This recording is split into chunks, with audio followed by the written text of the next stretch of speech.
Hey everyone, welcome to the Other Side of Addiction podcast. This episode is brought to you by our platinum sponsor, Matter Behavioral Health out of Mount Pleasant, Utah. That's 265 State Street.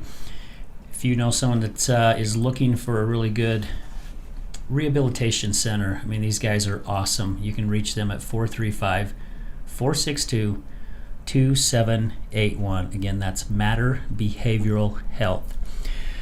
So, gosh, we had an early morning show that was just incredible. Oh, Melody was here with it. Wasn't that having Jeff and Sarah here from Corner Canyon? So enlightening. Yeah, Health Center. Much. Yeah, it was really good. We also have a special co-host that's come on the show today. Vaughn, thank you so much for being here. Thank you for having me. Absolutely. It's nice to have you come on because a lot of times what we do with people who are going to be guests on the show, which you are going to be here in another week or two, give them a chance to come in and sit down as a guest co-host and just kind of get the feel of it. Because I've had a few people reach out and go, yeah, I want to be one, but I'm really nervous. And I said, well, just come on the show and be a guest co-host, because then the spotlight's not all on you, right? Right. So you get to see a little bit more about how this goes and get more comfortable. But as you will see, we just sit here and have a conversation and learn a lot. We really do. This is my therapy every Thursday. Me too. I like talking to people too and learning things. Yeah. Well, we have a real special guest today with us. We have Ian. Yes. Ian, brother, thank you so much for being here, man. Greatly appreciate it. It's a pleasure to be here. And I really want to give you a huge thank you because the guest that was actually scheduled to come on today had an emergency. I think he had to go out of town for business. So I got thinking, gosh, we're a week away. We're just a week away. Matter of fact, I think it was even less than a week. And I'm thinking, who the heck can come on this show at such a short notice? And I thought, well, maybe we'll just do like another conversation with Al. And it was almost like I got slapped upside the head. I mean, seriously. And it's like, Ian. There you go. I'm like, yeah, that was a good idea. It's meant to be on here today. Yeah, so I reached out to Shader. I'm like, hey, you have Ian get a hold of me because I didn't have any of your contact information. But surprisingly, right? Yeah, right. Know each other for a minute. Yeah, no kidding. So thank you. Yeah, thank you for taking it's time. my pleasure to be here. Yeah, and I'm sure we're taking you away from work, but yeah, thanks for being here. Oh, it's nice to get a break. Yeah. Very nice. Busy week, so very, very, very, very well deserved, I think. Yeah. Well, I know just a little bit about what's happened in your life, just by hearing a few things, because you and Shane do a podcast, and I've heard a little bit, but gosh, I'm curious and really interested in learning more about your journey and gosh, where life has taken you. So are you originally from Utah here? Yes, I am. Are you? Yeah, born and raised in Utah. Grew up in Draper back when it was like considered Cowtown. Yeah, when we used to go up to Corner Canyon all the time because there was nothing there. In fact, my family used to own the property up there where the temple's at. Really? Yeah. So. Oh my gosh. Many a year with many controlled substances, legal or otherwise, consumed up on those mountains. So yeah. Yeah. Yeah, Corner Canyon was, I grew up out in West Jordan back when it was considered just Hicktown, just farmland. Yeah. But it was the sand patch, I think, and then Corner Canyon was the places to go and would have the kegs. And I didn't do any illegal substances till I was like 2 weeks away from graduating, and that was the first time I started smoking pot. Yeah. But I knew a lot of people that I went to school with that went to a lot of those places. Oh yeah. There used to be a lot of those open places to get yourself into trouble or hide from it. Yeah. Well, and you were almost pretty much left alone. I mean, seriously. I mean, we knew a lot of the cops out in West Jordan. Same here. And as long as we wasn't getting in trouble and doing things we shouldn't be doing, they basically just kind of turned the blind eye and just said, hey, you guys have fun, but don't you get in trouble. Yeah, the days of, okay, I'm going to follow you home are long gone, right? Yeah. Yes. Like, yeah, for sure. Dealt with that many times. Like, if I think back of all the times that I could have gotten in trouble, or should have gotten in trouble legally. Yeah. Yeah. Yeah. No kidding. Yeah. Well, yeah. I mean, this whole valley's grown quite a bit. So, I mean, with you saying that your parents own the property that the temple was built on, and I'm just throwing out an assumption here. I mean, was your family Christian, LDS, which is one of the most prominent religions here? Sure. My family came from, it's a kind of interesting story. So on my dad's side, they were very LDS up until the point of my uncle's death. He was young. My dad wasn't even born yet. After that happened, my grandma decided God didn't exist anymore, right? My mom grew up Catholic and LDS. So on her dad's side, they were Catholic. On the other side, they were LDS. So she was baptized both and had to hide that from both sides. Her parents split up when she was fairly young, about around the age of 12. And so she grew up with both.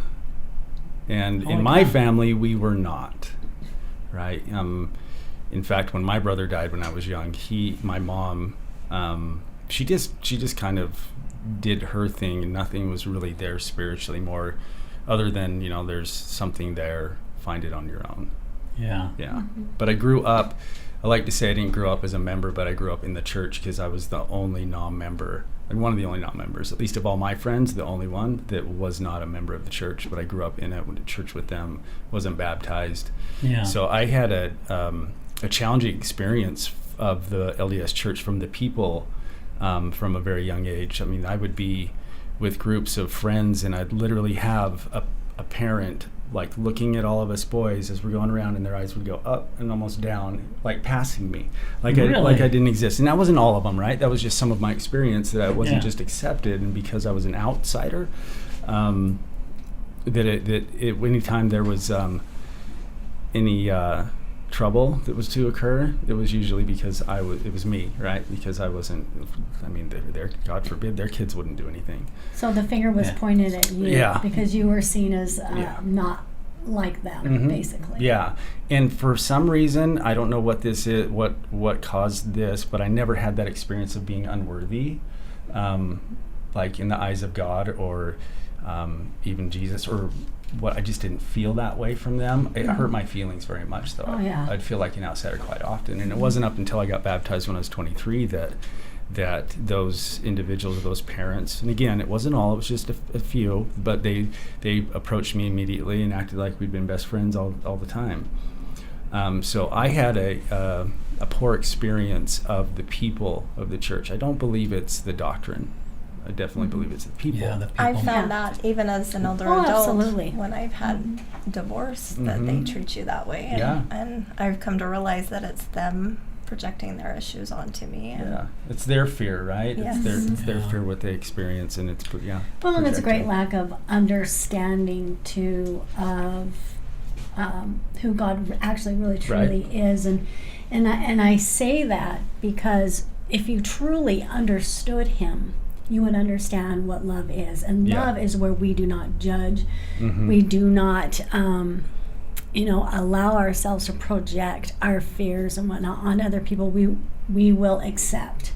No matter the differences. I've had to remind people of who was Jesus with when He come to earth. He was not in church with the perfect people. I have to say, that imperfect. we really are all the same. Exactly. Absolutely. It doesn't matter your color, your denomination. We are all the same. We are more alike than different. Absolutely. Exactly. Yeah, we came from the same God. He created all of us, so we're all the same. But where did drinking come into play? So my journey really begins with trauma that I experienced, like that pain, that wanting to feel like the world is okay, from when I was about 6 years old, and then was immensely magnified when I was 10. So when I was 6, my grandmother was burglarized, and I was the one that found her. Big ordeal that I had, to cut her free from the bonds. And run to the neighbor's house, and we were still, like I said, in rural Draper, and growing up, I thought that was like just a really cool story to tell. It's like, it's this little, badass 6-year-old who saved his grandma. Right. It was like, that was a cool story to tell, right? And I didn't realize, though, that it, and I realize this now, and it was only up until about 4 years ago that I had an EMDR therapist bring it to my attention that was like the first thing. Like that's where my rescuer archetype came from. That's where I began that road of escapism, of not wanting to directly deal with things, hated surprises growing up.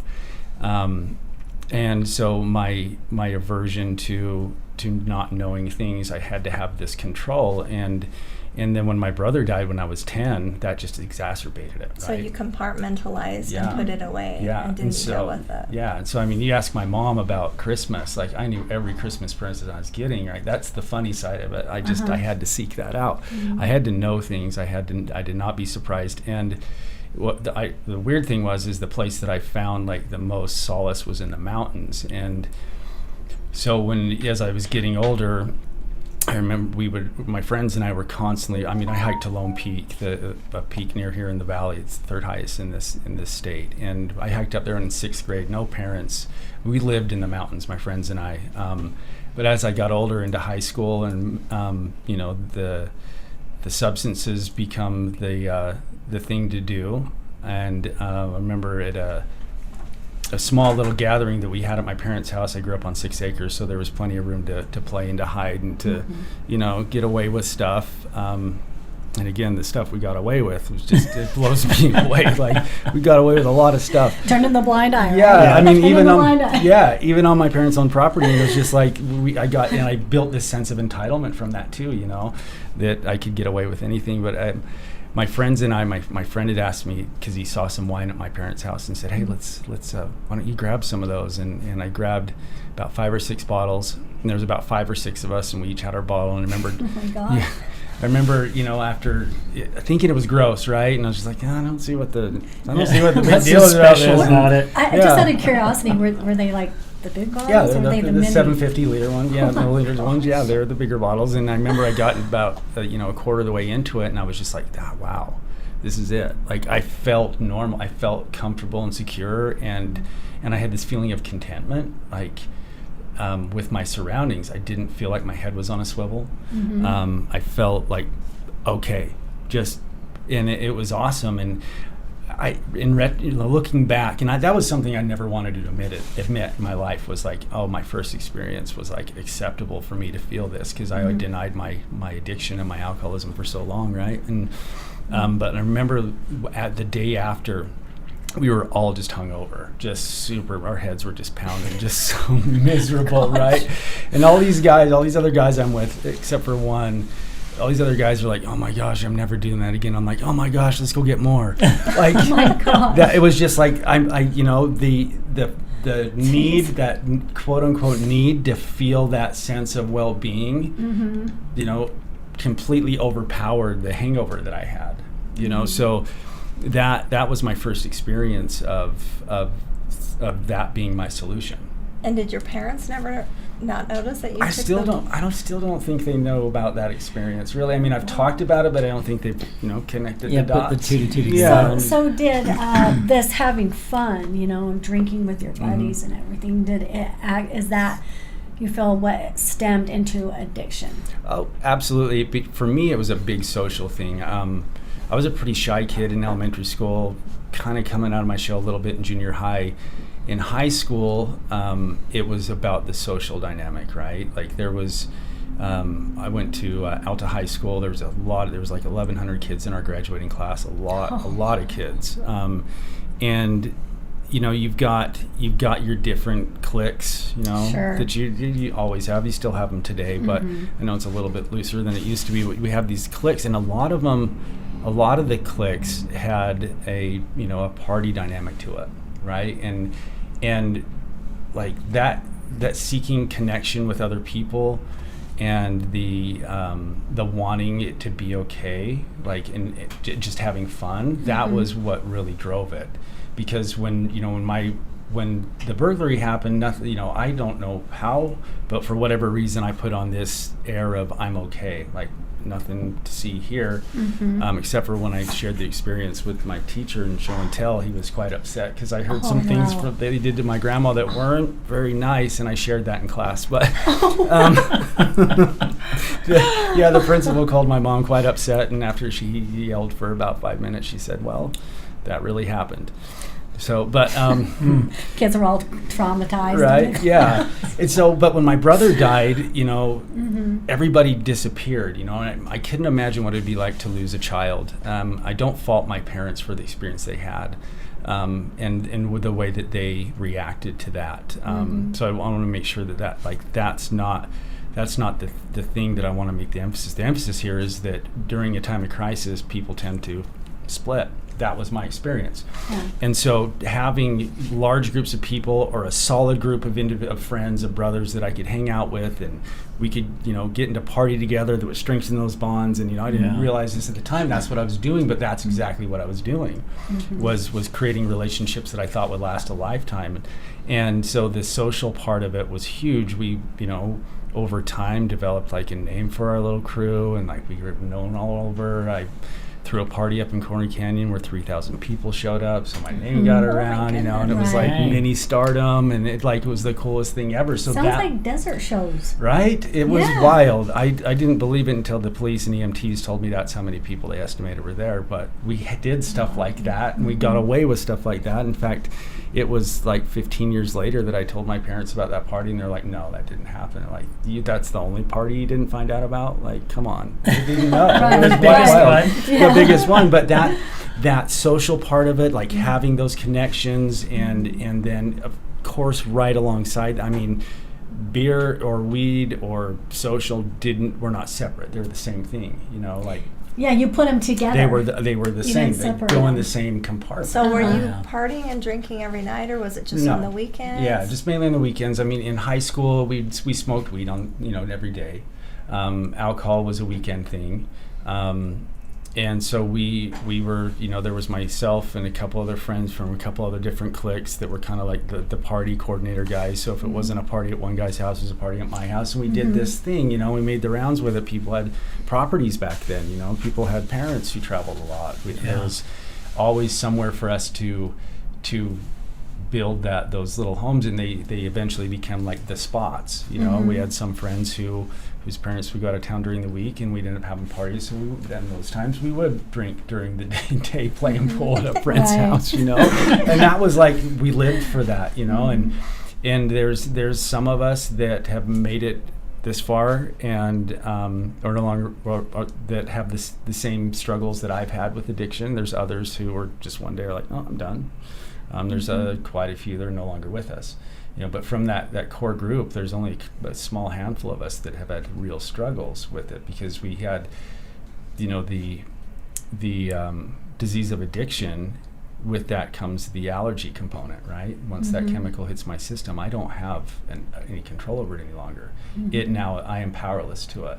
And so some of us, to me, that's the thing that I never wanted to admit, but it's also the thing that makes it very apparent that that's true, because how is it that I can grow up with a whole group of guys that we party just as hard as the other, yet there's one or two of us out of 12 that have struggled with this? That's one thing that I was really curious on when you first started talking about it.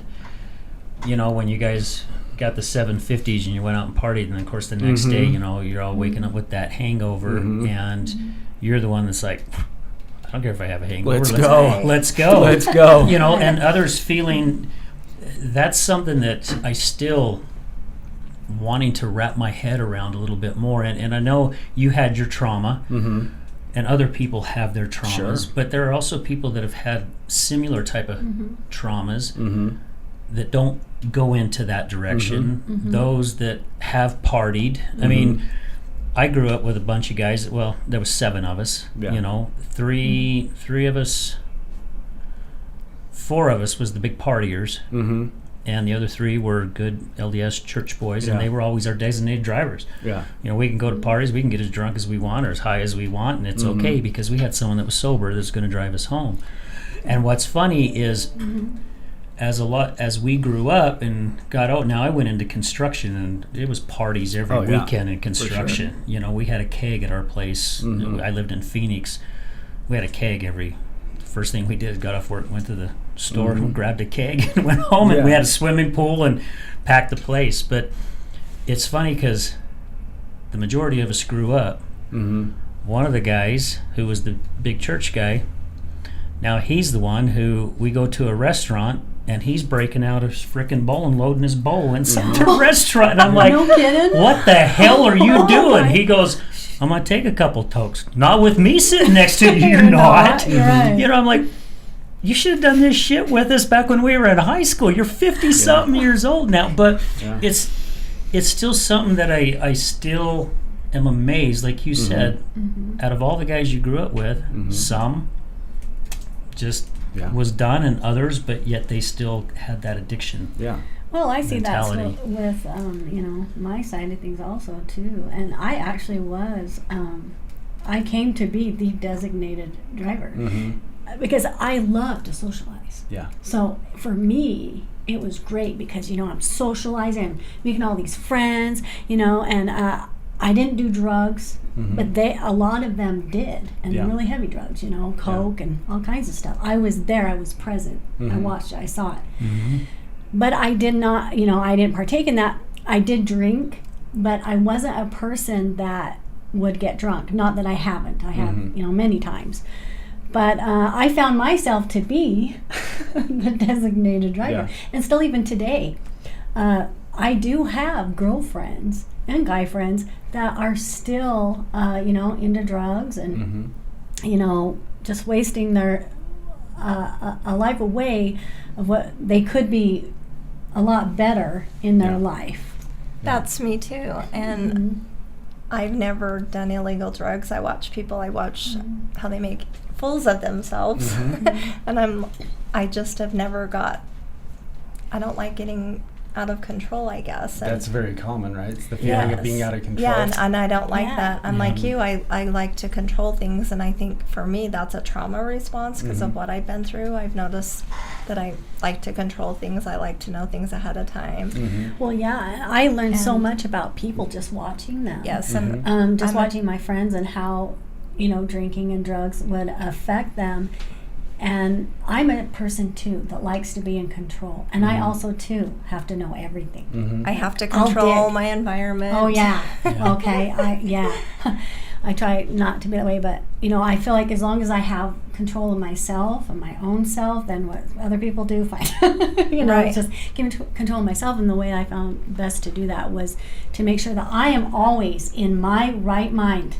Yes. I say the left mind is when you are losing control of yourself because of a substance, because of some type of addiction. Actually, and I found it isn't only drugs and alcohol. I mean, it's any kind of addiction. There's all kinds of addictions. Exactly. That causes you to go into that left, not in your right mind. I had that last night. I was debating on having a bowl of ice cream, and I'm like, no, it's not Monday or Sunday. And I'm telling you, Al. I fought it, and no, I'm serious. I fought it, and I it's fought it. It's going to take you down that ice cream. And then you hear that it's a genetic, that somebody can just take a drink one time and they can be addicted. What do you think about that? I can really only speak from my own experience, but I can also speak from others that have shared with me, right? For me, it seemed to be like that at some point I flipped a switch, and it's like there's no one ringing that bell. Like it was just done, and that happened at a very early age for me. For others, I've talked to, they're like very similar to my first experience being drunk. They're like, that was it. I was off to the races. For me, I wasn't quite off to the races. I was at the racetrack for sure, but I wasn't at that state where I was like, okay, I'll do anything and everything to get this. And we have that obsessive desperation and to get that fix. I maintained being a social drinker up at what we would call a social drinker, right? Like, it was very alcoholic, but I was a social. It was let's call it acceptable drinking. We'll call it socially acceptable drinking. Yeah, up until I was like 25, 26, and I'd already been to rehab once, and so there is the theory that it's a genetic thing. People who have alcoholic parents or even grandparents are more likely to become alcoholic. I know plenty. I have plenty of. My dad's an alcoholic. My mom can't not stand this stuff based on her experience from her parents, because they were knocked down, drag out, fighting drunks. But I have friends, people I'm very close to, that their parents have never touched a drop, never touched a drug, as far as they're aware of. They ask questions, and there's no evidence to support the facts that would say that they had alcoholism in their family anytime recently, generationally. And so I don't think it's really something that's so much a nature or nurture thing. I think it's both, right? I had some experiences of my father growing up that, from his drinking. He went through treatment when I was 13. That didn't stop me from it, nor did any of the what would I call negative experiences that I witnessed as a child from his drinking, which weren't a lot, but I've got memories, so it happened enough to make an impression, right?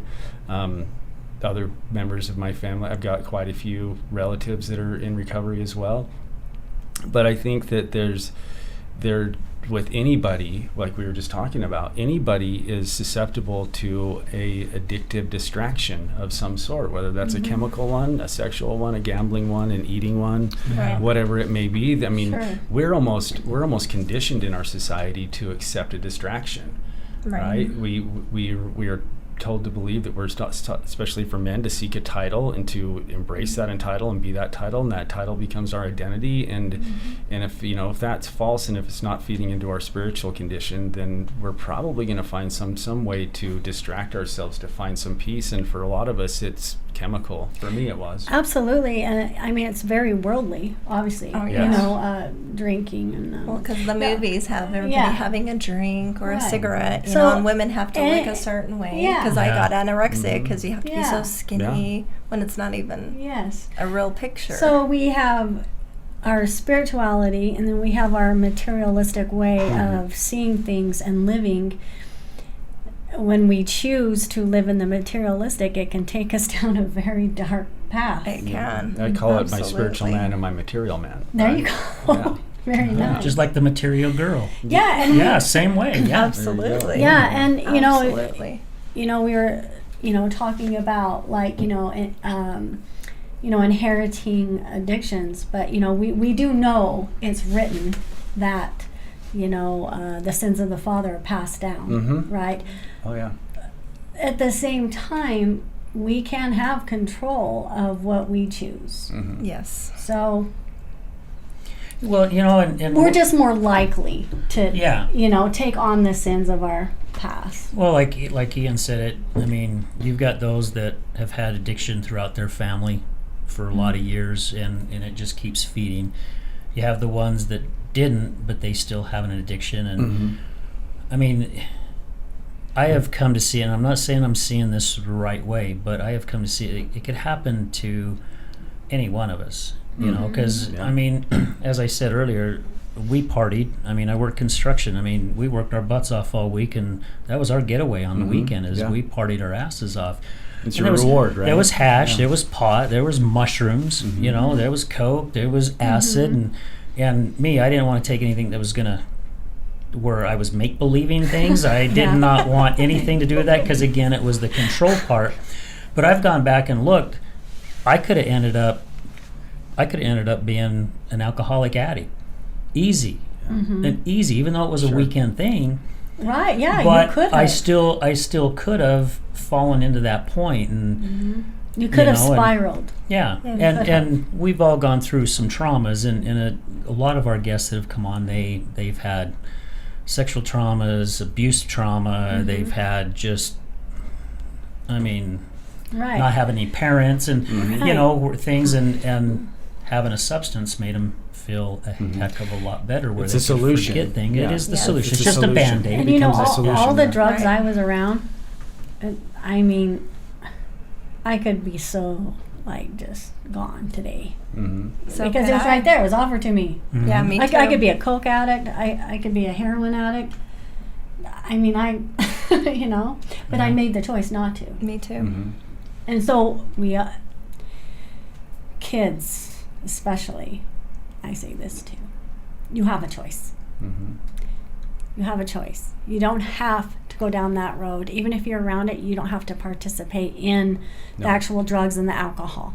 Yeah. It's a choice. It's a choice, and you can turn to spirituality because God's Yeah. always there. Yes. Angels are always around you, and they can take that and help you with it. And even people that aren't biblical, you know, because we know that there are a lot of atheists. There's a lot of people that don't believe in a higher power, don't believe in a God. Yes.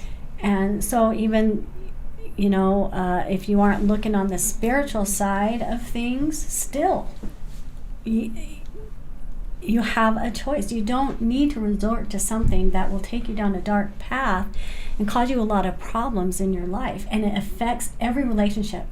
It affects your relationships. It affects you. It affects your job. Your whole life. Yeah, like you won't get a job, or you can't get a job, or you lose your job, or, you know, it takes your stability. It takes everything. It takes your whole entire life. And then it affects the people around you. Well, and that's It's the a thing. choice. That's the thing too, is that once that switch. Well, I'll quote Yoda here, and he tells Luke. He says, "Once you go down that dark path, forever will it dominate your destiny." Right? Yeah. Once that dark path has been taken, everything you just listed doesn't matter. Right? It just doesn't Right. matter anymore, because consequences don't scare me the way they once did. Like once that occurs, like I don't care. Like, and I'm not going to outright say I don't care. Right? I'm not Right. going to admit that, and I might even be aware of it, the fact that I don't care, because my priority is the solution that's probably not working anymore. If I'm getting into those things, if I'm losing my job, I'm going to jail. If I'm willing to set aside my children, my wife or girlfriend or whomever, you know, for this substance, for this fix, then I'm too far. Right? I'm in Right. addiction. The switch has been flipped. And at that point, the only solution I know is that spiritual one, right? There's a book that I read quite often, and it's got an entire chapter on it's called We Agnostics, and it talks exactly about that, about that my will for me, and I'm paraphrasing of course, but my will for me has gotten me exactly where I'm at. Right, Yes. I get to turn my will and my life over to the care of God as I understand Him. Right, I need to discover the fact that my will has created insanity in my life, because I keep doing the same thing over and over again. No matter how many promises I'm willing to make, no matter how many judges I'm going to say, yes, I'm going to do well. Yeah. You know, it doesn't matter at that point, or looking into my children sad. It doesn't. It's not going to stop me from that next drink. Yes. It's not Right. going to stop me from if I have the opportunity to buy heroin. It's just those things. The only thing that's going to stop me from that is the conscious contact with my higher power. That's right. Right? That's the only thing that's going to work. You know, Well said. I find that, you know, just, you know, socializing with your friends and, you know, just partying, having a good time with them, it can just lead. Absolutely. That's where it begins, though. Yeah. Your downfall is where it starts, right? Because that's where addictions can begin, and even if you're not participating in the drugs, even if you're not drinking, but you're present, right? Like your buddy, like pulls out pot, he's ready to smoke it. Yeah. Yeah. Like when you're at the restaurant, and you're like, oh, wait a minute, yeah, because you know you're gonna go down. Right up Yeah. Because you're Wasatch with them. Brewery. Exactly. Yeah, right there in the You're middle like, of the oh, restaurant. No. Well, that's what I try to tell my know? kids, you know. We all have choices. It's like throwing a rock in a pond, and it has a ripple effect. And every action we do has a consequence, whether it's a good consequence or a bad. It's that ripple effect. And we choose a good consequence or a bad consequence. We go to a job, we get money, we get consequences, we get good consequences. We take, you know, a drink and keep drinking, because my son was an addict, and Right. he had to have all of those consequences, and I had to sit by and watch because I couldn't fix them for him. And we see the kinds of things that happen. It's like a domino effect. Like It as is. your life is just going downhill, you know. And I've watched this happen time and time and time again. And I'm just like, okay, it's so graved in my mind what happens, you know, when we allow ourselves to get into drugs or drinking or just something isn't good. I mean, we're drinking. Okay, we get busted. Okay, we get put in jail. Okay, we get out of jail, but because we were in jail, They our lost car, their job. Our car, yeah, I lost the my car. job. My on the registration on my car is up now. I didn't realize that I'm out driving, and then, oh crap, got a ticket, and then oh shoot, like everything. And then, I can't get a job now because they just saw I was in jail. Yeah, and right? a conviction for drugs. Yeah, and then you can't get certain jobs. Yeah, it's like everything. It's just a ripple effect, like you said. It's like dominoes. It's like one thing after another starts happening. Yep. That's why I'm just like, please don't. I try to engrave it into my teenager. Please, one just thing. Don't even go there. We've been sitting here talking about, like the drinking and you never know where it's going to take you, and you socialize with friends. But one thing that I have been learning a lot here lately too is, and I want our listeners to realize this, there are so many people out there of our young kids too that's doing drugs, legal drugs. Mm-hmm. And I think that is one of the biggest fights that we're dealing with, because we were talking before the show, one of the earlier shows. Mm-hmm. I mean, there's kids in junior high that are on Xanax. Mm-hmm. Yeah. Why are they on Xanax? Yeah. They're in freaking junior high school. They're still kids. So I think society is pushing more. Well, we are of this. Yeah, we are definitely a symptom-based treatment culture. Mm-hmm. Instead of finding out what's causing the root of the problem, let's just very throw this much at it. of how the way in which we approach almost everything medically is from a symptom-based approach, right? Let's treat the symptom, not let's find the cause of the it, right? root of the problem. Yeah, and I over the years I've realized that I can handle quite a bit of pain, right? Like physical pain. I can my pain threshold is pretty dang high. Mm-hmm. I don't think that I really truly experienced what absolute addiction was until I had a neck injury in my 20s. Prior to that, I was just a rebel. I was like, there ain't no judge and tell me what to do. You put me on federal probation, whatever. I'm gonna push this to the edge. And so I went to treatment because I was like, to get the judge off my back. That's really why I went. I mean, if that's not an obvious indicator that I've got an issue with, like, you're gonna tell me I can't smoke pot, well, I'm gonna smoke pot anyways. Like, okay, there's no connection there. I get that now, but back then it was like, but it was still not like ingrained in my brain yet that I had already flipped that switch.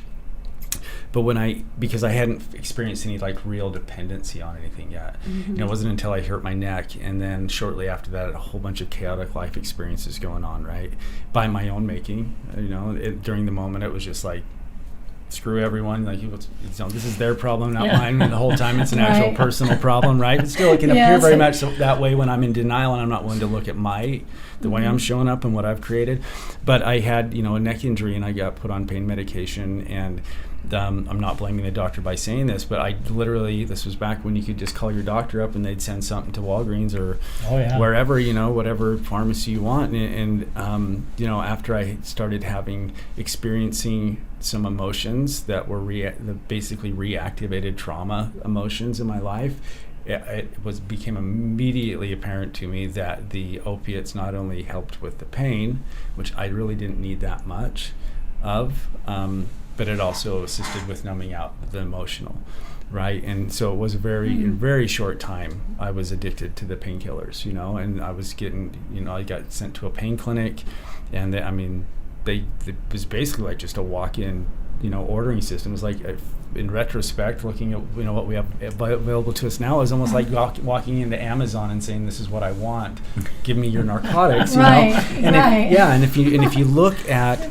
that's my story. That's my experience with the medical community with that. And I'm not saying that they did a bad thing. I was already in the space. However, I think that it's prescribed too easily or too quickly without without maybe finding physical therapy when it comes to physical things. When it comes to emotional, we're too quick to give a pill being this quick solution, right? That's a setup. Like those medications are a setup for addiction. Finding that quick fix is that's my jam. Like, you got something that's going to fix me what I'm feeling right now that I don't want to. Right. That's the control I like.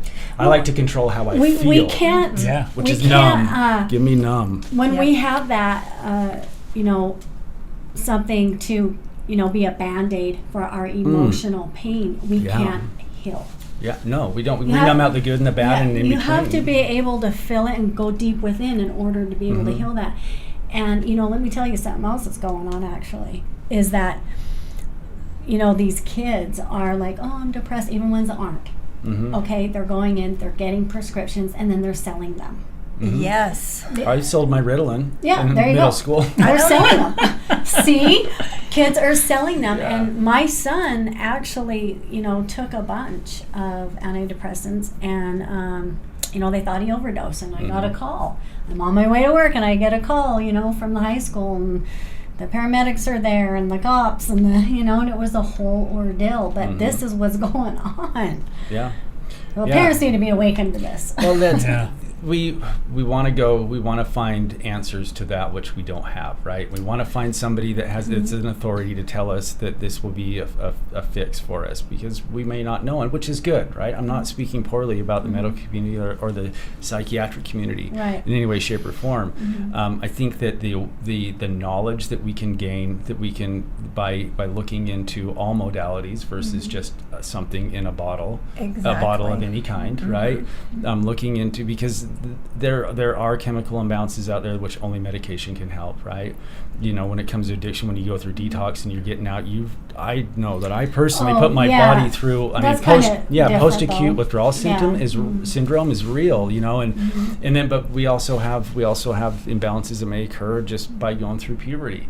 We might have a serious situation that occurs in our life that sets us off. Maybe our serotonin's low, and so we want to try and find balance the hormones. Yeah, we want to try and find a quick fix. That's the problem that I'm talking about. Is the quick fix solution. There are natural herbs though that will fix that, where we don't need to resort. And I think the society, the kids want entitlement. They want everything perfect and not have to work and go through what we did when we were growing up. Everything's instant. They have their phone. They want, the parents don't. They get mad at the teacher instead of the child for acting out, and they don't get consequences to their actions, so they're not having to deal with everyday emotions and consequences to their actions. It's a quick fix. Yeah. The quick fix is it can work, but it's, at least in my experience, has only always been temporary, and then is a problem creator, right? And that's a contrivance of what's going on inside of me. That's something that's projecting itself outwardly. I mean, addiction. The disease of addiction is the only disease out there which symptoms is a path of destruction. Yes. Right? And so this effort to fix the symptoms versus trying to find a holistic way, like through diet, through exercise, through prayer, meditation, through teaching and learning oneself, through being like a decent human being and being of service to others. There's a great way. I mean, there's millions of people who have recovered from alcoholism and addiction, who have found an answer, and it doesn't require, for most, right? It doesn't require any type of other medications or chemicals. Yeah, it's there naturally, and for me, I don't just approach one part of myself to create the new solution. It's a multi-level solution that I found, right? And it starts with my spiritual condition, the maintenance of that. I eat very clean and healthy, which helps keep me balanced. My chemicals, my hormones, things like that. I keep a balance like that. Exercise, stay busy, and I work a solid program, and for me that works, and it works for a lot of other people too. Anytime I realize, like, I'll have a bad day at work and I'll be driving home and I'm driving past REI and I'm like, new hiking boots. Nope. I ain't gonna stop and buy a new pair of boots to make myself feel better, because that's what I'm trying to do. As an addict, I'm gonna try and find anything I can to quickly change how I feel. And it doesn't matter what it is. I will find that. It can be crumble cookies, like literally. It could be a date, it could be sex, it could be gambling, it could be anything that I will switch addictions and put in place of. If I don't, addiction abhors in a vacuum. I take away my drugs, I got to put something back in there, right? It's kind of like you can find the alternatives. Find the alternatives. Like, instead of having a beer, just, pull out an energy drink or something, or go to a meeting. Just something. Or go to a meeting, just something that works for you that, can take that place of that. Yeah. for me, it's a 3-part, right? I get to plug into my community. I get to be of service, right? And I get to work on my recovery. I do my best to hit all 3 of those every single day, and thus far it's worked out pretty good, and I'm not alone. Right? There's a lot of individuals out there that I know that are doing the deal. By doing the deal, I mean just those 3 that are doing all 3 of those on a daily basis to the best of their ability. And I'm not perfect. I don't hit all 3 every single day, but I set an intention to do so, and I do my best. And quite often I found that, when I'm in alignment, I'm in the flow, like the opportunity to be of service is just presented to me. It's like pretty cool. It just like, okay, there it is. Thank you. Like, right. And I have a huge group of individuals that I talk to. I've created what I call my Jedi Council of individuals that I talk to on a daily basis, and I work a program. I work with, nothing ensures my sobriety more than working with another alcoholic. And I do that. I do that. I help take other people through the program that was worked for me, that was shown to me that works, and whatever I've so freely been given, I freely give away, because that's the only way I can keep it. So this is a way that you use to help yourself, and these are ideas that other people can use to help themselves as well. Yeah. Eating healthier. Community service. Community service, and getting support from other people that are dealing with the same types of addictions. And So, nice. Oh, go ahead.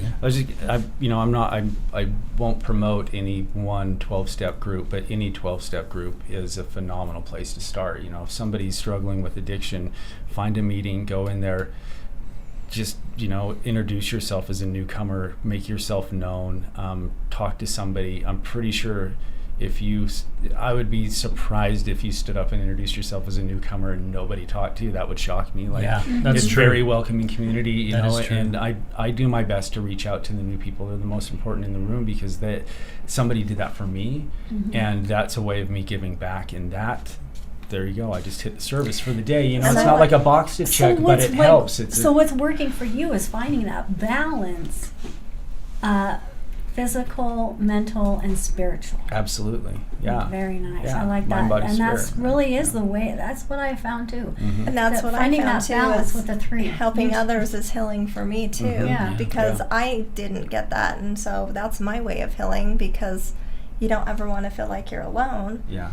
And to help others is very healing for yourself, and then it can just go on, and it grows like a tree. Yeah. That's where my greatest happiness has come from. I used to go Mine and sit and too. just hang out with the homeless. I used to go, I would drive to Salt Lake, and the homeless shelter, the men's homeless shelter, I would spend time there. I'd help out there, and I would even hang out with them, and I'd make them lunch. Well, and I'd bring them lunch. It's surprising how many of them have Warm said that stuff. people don't look at them, and they never felt like they're a person because people don't look at them. Yeah, Well, I didn't. I don't. they usually loved it only when ever- I came around. They'd be like, Yeah. "Yeah, so awesome! You come and hang out with us." And I'm like, "Yeah, let's."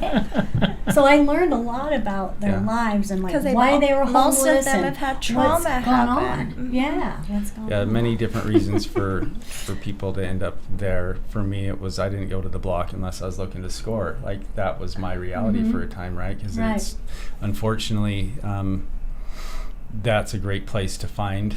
And like you'd mentioned, that there's a lot of people. I was there not long ago, not to score, but Okay. not to score. We. All right.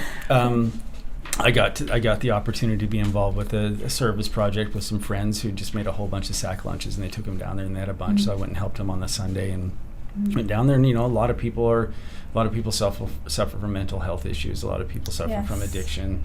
And there's a way out for anyone as long as they're willing, right? Many people say, recovery is for those who want it, or recovery is for those that need it. I believe it's for those that are willing to change, to do it right. We are always at choice. When I'm in my addiction, once I put that chemical in my body, I've lost the choice at that moment, right? Yeah. And it's important for me because I too still very much like to control things. It's usually when I get the most spun out and I'm having the worst days because I'm trying to control everything. But then once you become sober, you have that choice again. Absolutely. I love that because allows me to have the ability to live in choice, right? To have the free will that God so freely gave to me, and through that I get to help and be of service to others, that's what it's really all about, is that creating that connection with other people in many different ways. There's many different ways to do that, right? When I don't really remember who, or maybe it was God that said it to me, because I was pretty faded when I first got into recovery, like in detox, and I didn't have the greatest experience when I went into a residential treatment center. But somewhere along the way, somebody said to me, go do something nice for somebody, go be of service, don't tell anybody, and don't let them see you do it. Like, make it a secret service, right? And I didn't realize the importance. I started doing it. I didn't realize the importance of it at the time, but it was in very short time. I began to realize that service is its own reward, right? That connection that we can create. Like, we have the power to connect with somebody else that makes a difference. And that, I live for that today. Like, that's one of the coolest things, to be a part of something, and where it's the betterment of a group or a whole, or even one person, is the result of me showing up. What else would be better? For like, me, it's better than any high it's I've the ever joy had. of seeing what I've done for them, and not getting, oh, look at what you did. The Payoff, recognition. right? Yeah, like Because doing it with no because you results. on a spiritual level, Yes. if you do it to be seen, you've received a reward from the people. Recognition, and I don't looking like for that. I like return. just doing And like what he as said. was written, and as was written, when you said, so when you, the good that you do, and you do it in secret, not everybody needs to see. A lot of things you're just going to be seen, right? Like right now, we're doing a great thing, we're seen, okay? This is how it has to be, to help other people. But there are some things, on the spiritual, where we don't let everybody see what we're doing, and then that's where the greatest reward comes from. And you know what I found, it's a great reward for me within, because I'm like, nobody even knows it was me. Exactly. And they're over here going, oh my gosh, who was that? Who did this? Yeah. It's because and they realize that somebody loves me. Yeah. And I have no idea who this person. I'm going back to the ripple effect, right? We don't always get to see the results. Like it might be an immediate thing from an interaction that we have, right? We might get to see that. Other times it might be, it was told to me by somebody, like, when I'm called on to share, or if I feel inspired to share, that I get to do so. I don't get to say no to that, because that's me putting in a message, and I don't know the message of recovery, and I don't know how that, I don't know when I'm going to be able to impact somebody in a way that's healthy, in a way that might be that touches their heart, and that's the real result that I'm looking for. But that ripple effect that we can create tidal waves and of destruction, or we can create ripple effects of peace, right? Exactly. And connectivity, and that's a neat thing. Is like, okay, I don't know what the result's going to be, but I can have faith that the way that I showed up was good and right, and I was useful. Right. Right? In the same way that we can go down that dark path with that domino's ripple effect. Avalanche. Yeah. Yeah, exactly. We can do the same thing in doing good and taking that other path. Yes. But by the good that one person does can actually affect many people. That's the change you want to see in the world. So Right? many people. And we don't always see that. We can, sometimes we do. We'll hear about it. Oh, because so-and-so helped this person, this happened, and this happened, right? Exactly. And it was just an awesome situation. But we don't always see that, but we don't need to, because the happiness and the joy from it should be in here. I think we do see it, we just don't realize it. Or that. And the reason why is because when you're giving back and you're out in the community, or you're talking, whatever you may say may affect somebody that just came in the meeting for the first time, and they're just going, wow, I really resonate with that. The pay it forward, I really do believe somewhere, somehow, it comes right back to you. Because karma, right? it's karma. Because, so I think that, you bring good dharma. that ripple effect. I mean, if you was in a small pond or something, and someone threw in a pretty good sized rock, you threw it on your side of the shore, and if you got over there, you're still seeing a ripple that's coming across. So what you're putting out there, you get back. It's coming across, but you may not even realize it, which I think the majority of the time we don't. And it's because yeah, we did something good, and we know, and we feel good inside that we did that, whether we were seen or not. Mm-hmm. But there's times when, man, we're struggling, Mm-hmm.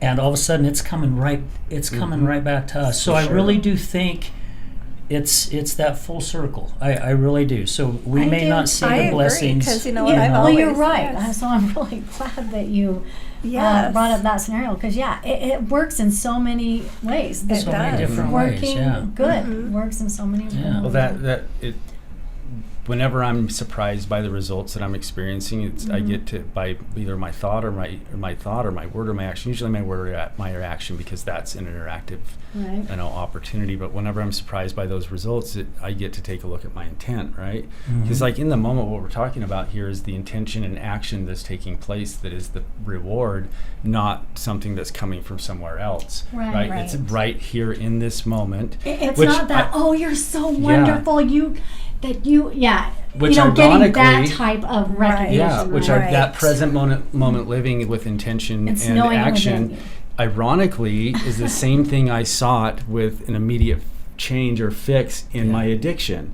And for me, it's so interesting that, well, I'm not removed from it, so it's not that interesting. I find it very curious to me, and I'm grateful for it, is that everything that I was seeking in the partying and the people that I was partying with and those things that created what we could call negative experience in my life, all those things I was seeking for, I have now by just showing up and doing it. It's like what I've wanted all along, and I have it now. It's like, wow. And You have it in a clean way. Yeah, and I have Yeah, and it's clean, and it's in a right. very healthy, intentional way that I get to show up. And I'm not perfect. I don't do this perfect every single day. I don't believe in that perfection. I just do my best to do these things. And like what you're talking about here is that, we don't know that ripple, what's going to happen. We don't know when it's going to come back always, right? I don't live in the expectation it's going to come back, but I know that it does. Yeah, I just that's know that it exactly does. right. Yeah, and one of the ways, I'm really glad that you said it like that, because I found that one of the ways that, to socialize and get together in groups is to have a different type of like-minded group, like where, for example, maybe go on like mission trips to like poor countries, Yes. or, I know there was a project in Ogden where a big group went and they just they fixed up like a whole neighborhood. They just painted all the houses because, it was the homes were becoming, run down and everything, and the paint chipping off, and just a big group of us we just painted that whole neighborhood, the fences, everything, and that neighborhood looks so nice. And it's like just, finding projects that do good and socialize in that type of a group instead of going out and party, party a different way. Yeah, And we were partying too, man. We had snacks and our drinks and everything. We had our tunes just jamming. And, it was great. It was a clean way of partying, though. Yeah. And doing good. We built a And whole it house really for uplifted a us. family, and it was so. Did you? We Oh did. my It God, was that'd so been fun. so awesome. That's pretty cool. Yeah. Yeah. Well, Just guys, how it let's- makes you feel. Let's take a minute right now. We'll stop for a quick commercial break, so stay with us. We'll be right back. Have you ever been in a car accident? Do you know what to do after being in a car accident?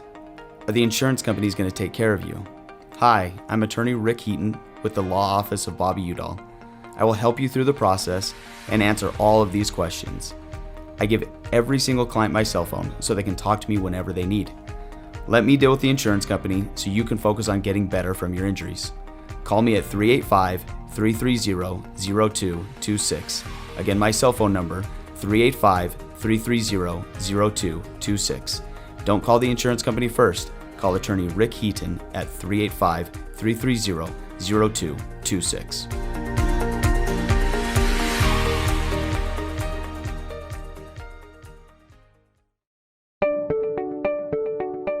This is Gregory, owner of Lift Up Concrete, proudly serving the Wasatch Front for the last 12 years, lifting sunken flatwork for both residential and commercial applications.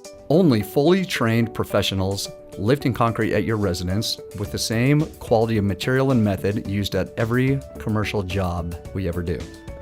Don't replace it, lift it. liftupconcrete.net, 801-792-4535.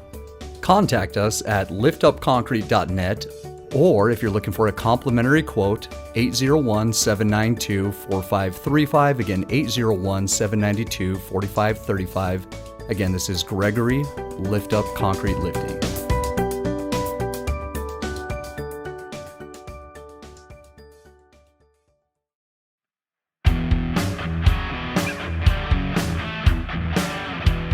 Hello, my friends. This is Brad Neufeld, and I want to thank you for tuning in to the Resilience Talk Network.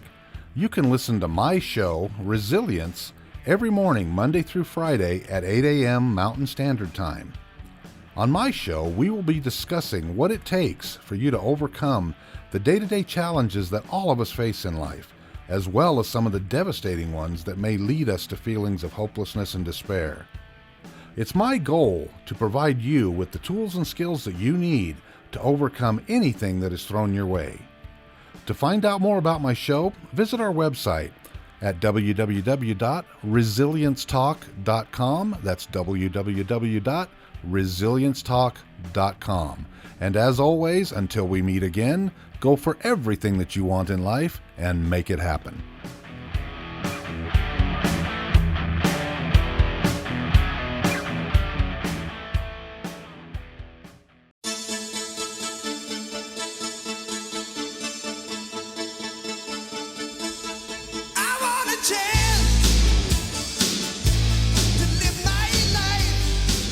Hey everyone, welcome back to the other side of addiction. Again, we want to say thank you to our platinum sponsor, Matter Behavioral Health out of Mount Pleasant. If you guys know someone that's looking for a different type of recovery center, please reach out to them. You can contact them at 435-462-2781. Ladies, thank you again for being here with me today. I get to say almost on a weekly basis, I'm very spoiled that I get to be surrounded by such lovely ladies every single week. So it's pretty cool. I said in a podcast that, George Burns, for those of you that used to know George Burns, after his wife Gracie passed away and he started getting back into shows, he always had all these beautiful women around him. And so I thought, but he always had a cigar, so I think I need to bring a cigar. That's what we need to bring him, a cigar. Chewing on a stogie. Yeah. I'd be sitting there with my big old stogie. Of course, he never smoked it; he just held one. That's funny. Yeah. Ian, again, man, thank you so much for taking time out of your day to be with us. I mean, the first half of the show I thought was exceptionally well. I mean, we got into some really good conversation about some things, and I liked what you talked about, giving back in community. And I just want to say this. You don't have to be someone that's battled addiction to do that, to give back, because I tell you what, it's rewarding. Yeah. I went in there after I lost my job and got involved with chambers and things like that. I started getting involved with all kinds of charity type things, golf tournaments and different events. And I really never thought that I would be involved with anything like that my whole life. Yeah. And once I started getting involved, the little feel goods that go on inside your stomach, it's like, dang, this is actually really fun. Yeah. Well, it doesn't have to be something so grand or extravagant to be of service, right? It could literally be grabbing an extra 2 shopping carts on your in Walmart parking lot and taking them back, or picking up some garbage, or calling a friend and checking in. Just donating of your time and your energy is service, right? As long as we're not looking for a return and we're being available to enhance the greater good, that's service. It doesn't have to be huge. It can be small. What I love when you speak about something small, even small things we know can be big for somebody. Yeah, absolutely. Right? Oh, yeah, so absolutely. It's like, what I love is when somebody pays for somebody else's drink in the drive-thru or their food or whatever. They're like, I'll pay for his wine, whatever he ordered, put it on my tab. Yeah. Well, where I've been in Walmart, and I've seen a mother struggling. Yeah. And she can't pay, and I just went up and paid. Yeah. I had somebody do that for me when I was struggling, when I was this, young mother. And she had tears. Yeah. Yeah. And like things, just simple or if little someone forgets things. their wallet, and they Yes. forget their money and they can't pay And for their it's just stuff the at the simple checkout. little My wife It's does like- that to me all the time. I only said that, folks, because she stepped out. The opportunities all around us, right? If we're willing Yeah, to pay it's attention there. to It those is. opportunities, And to it get started, always, it's like I always said, it around. comes back, you know. Yeah. I've had people change my tires on the drive, you know, on the freeway in the rain, and Yeah. I'm sitting there and I'm feeling guilty because they're changing my tire. It always comes back. Like What- Al said, it comes back. Yeah, it does come back. And one thing I want to add that I have learned a lot too by going to AA meetings and things with my wife and having a lot of the guests that we've had on the show. To me, I think some of the most giving people are the ones who've battled addiction in their past or battled something, who have overcome it. Now, it's a battle every single day, as you know, Ian. It never goes away. It's still a constant battle. But to me, I think they are some of the most giving and thoughtful people I've ever met in I know, my life. but why? It's because they're the people that have an understanding of real life, of reality, That's what I was going to of say. what really happened. I know what I've been through. I see life isn't black and white. It's about caring and what Yeah. real life is about. Like with my son, he is one of the most caring. You know, my mother, she grew up poor, and she lived during the time of the war. So she didn't really have anything. And to this day, like, you would think that it would have made her, you know, later in life, like, you know, hold on to money. No. She's the most giving woman I have ever known. And she can, like, not have really anything, and she will give it. Yeah. And it's like, wow. Yeah. I have one amazing mother. Well, and you know, a lot of the ones that have gone through the battles, like yourself, Ian, I think most all the people that I've met, they've gotten in touch with that spiritual side, and they get it. Yeah. They get it. You know, I mentioned that before in a few shows where we were coming home from an AA meeting, and you know, I had been working on myself and reading all these self-help books, and there was a gentleman that got up in an AA meeting and was talking, and just listening to his story, I was just so touched by his story, thinking, man, he just woke up one day and he just got it. And here it is, it's been since 2009 for me, and I'm getting it, but I just haven't woken up one day and got it yet. Yeah, You know? that's the educational variety, right? Like it takes, it's not just some spiritual. For some of us, it is. Like I've had many different spiritual awakenings along the way, but it's not like this one thing that occurs and all of a sudden I'm like, okay, I got it. Like I got this. Like in fact, the most scariest thing for me is the belief that I got this, right? Yeah. Like the confidence that comes in that, and the like you were talking. I know for myself that the light in which I'm graced to stand is directly proportional to the darkness in which I hid. Like my life got dark, like really dark. I took it to some very extreme places, and to me that coming out on the other side of that has allowed me to have a lot of gratitude for it. And so for that, there's a lot of people that showed up for me in my life, and I feel like I have a debt, but it's not like something like feel like I've got a creditor calling me for it either, right? Like it just feels like it's the right thing to do is to give back. Right, and so I think that you're onto something when you say that those people who are willing to give and show up because they've experienced some real hard times or some darkness in their lives. So at least that's how it feels for me. Like it was bad. So, I mean, I wanted to get into that a little bit because we got, on your diction where things was going, then we went off on some really good paths, some really, really good paths. But with you saying that your life got extremely dark, I mean, we ended off on the first half of saying, a bunch of guys and some of us were okay. I was some still of us having didn't. fun back then. Yeah. I was still having a lot of fun. But I mean, where did that fun end up taking you? I mean, apparently from what you're saying, the lights were freaking out, right? Yeah. You couldn't see. No, it was. I mean, there's a lot of what I would call spiritual pushback or feedback that I received throughout my life, saying, "Okay, look, this is what you're getting a message back saying keep going and it's going to get worse."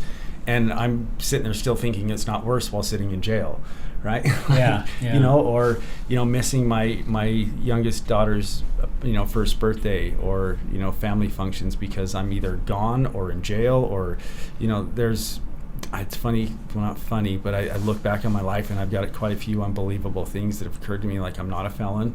Don't know how that's possible, right? Mm-hmm. I've never received a phone call saying, hey, I'm your 25-year-old kid. That's a surprise to me, right? I don't know if that's a possibility. This sounds kind of funny, but it's true. Like, there's been a lot of things that I approached in my life very unconsciously, and I did so because I was using people, places, and things, mostly chemicals, as a means for me to change and alter how I feel, because I couldn't stand life, right? And not realizing all along, like we were talking about earlier, that I was creating more consequences and more pain in my life, and not being willing to recognize the harm that I was causing other people.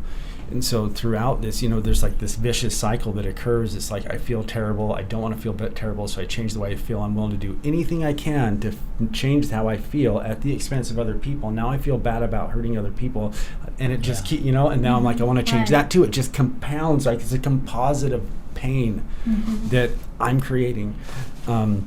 You know, I've been through drug court. I've been on federal probation. I've been on state probation. I don't know how many times. I've been to jail countless times.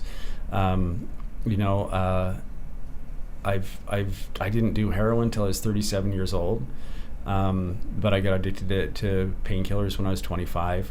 I always had this, though, throughout the years. I always had this belief that there was like one brand of beer that I could drink like a gentleman, right? Like, or there's a particular Dos Equis. You know, Dos Equis. There you go. Exactly. Yeah. Or you know, if I get Honduran crack and not Mexican crack, you know, that's better. Yeah. It's a chemical. If I'm going to put a chemical in my body, I'm going to use it, like, period. So like, justifying. Yeah. In a sense. And it really boiled down to is what I never, even from the very first time that I was sentenced by a judge to attend AA meetings when I was 16 years old.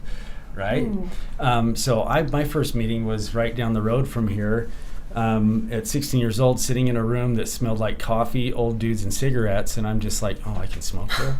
Like, that was my takeaway, is I can go there and smoke. This is cool. And then I figured out very quickly that I could sign my own, you know, hall pass. So I didn't need to have these guys sign it for me, right? But if that was an indicator that I was going down a path, I don't know what was. And then if a federal judge is now telling me I need to go to treatment, or I'm going to go to prison, if that's not an indicator.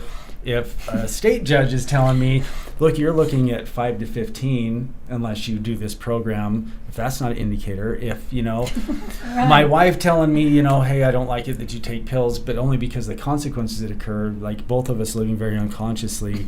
And then it's, you know, I graduate the drug court and I get to a certain point, she's like, well, you can drink.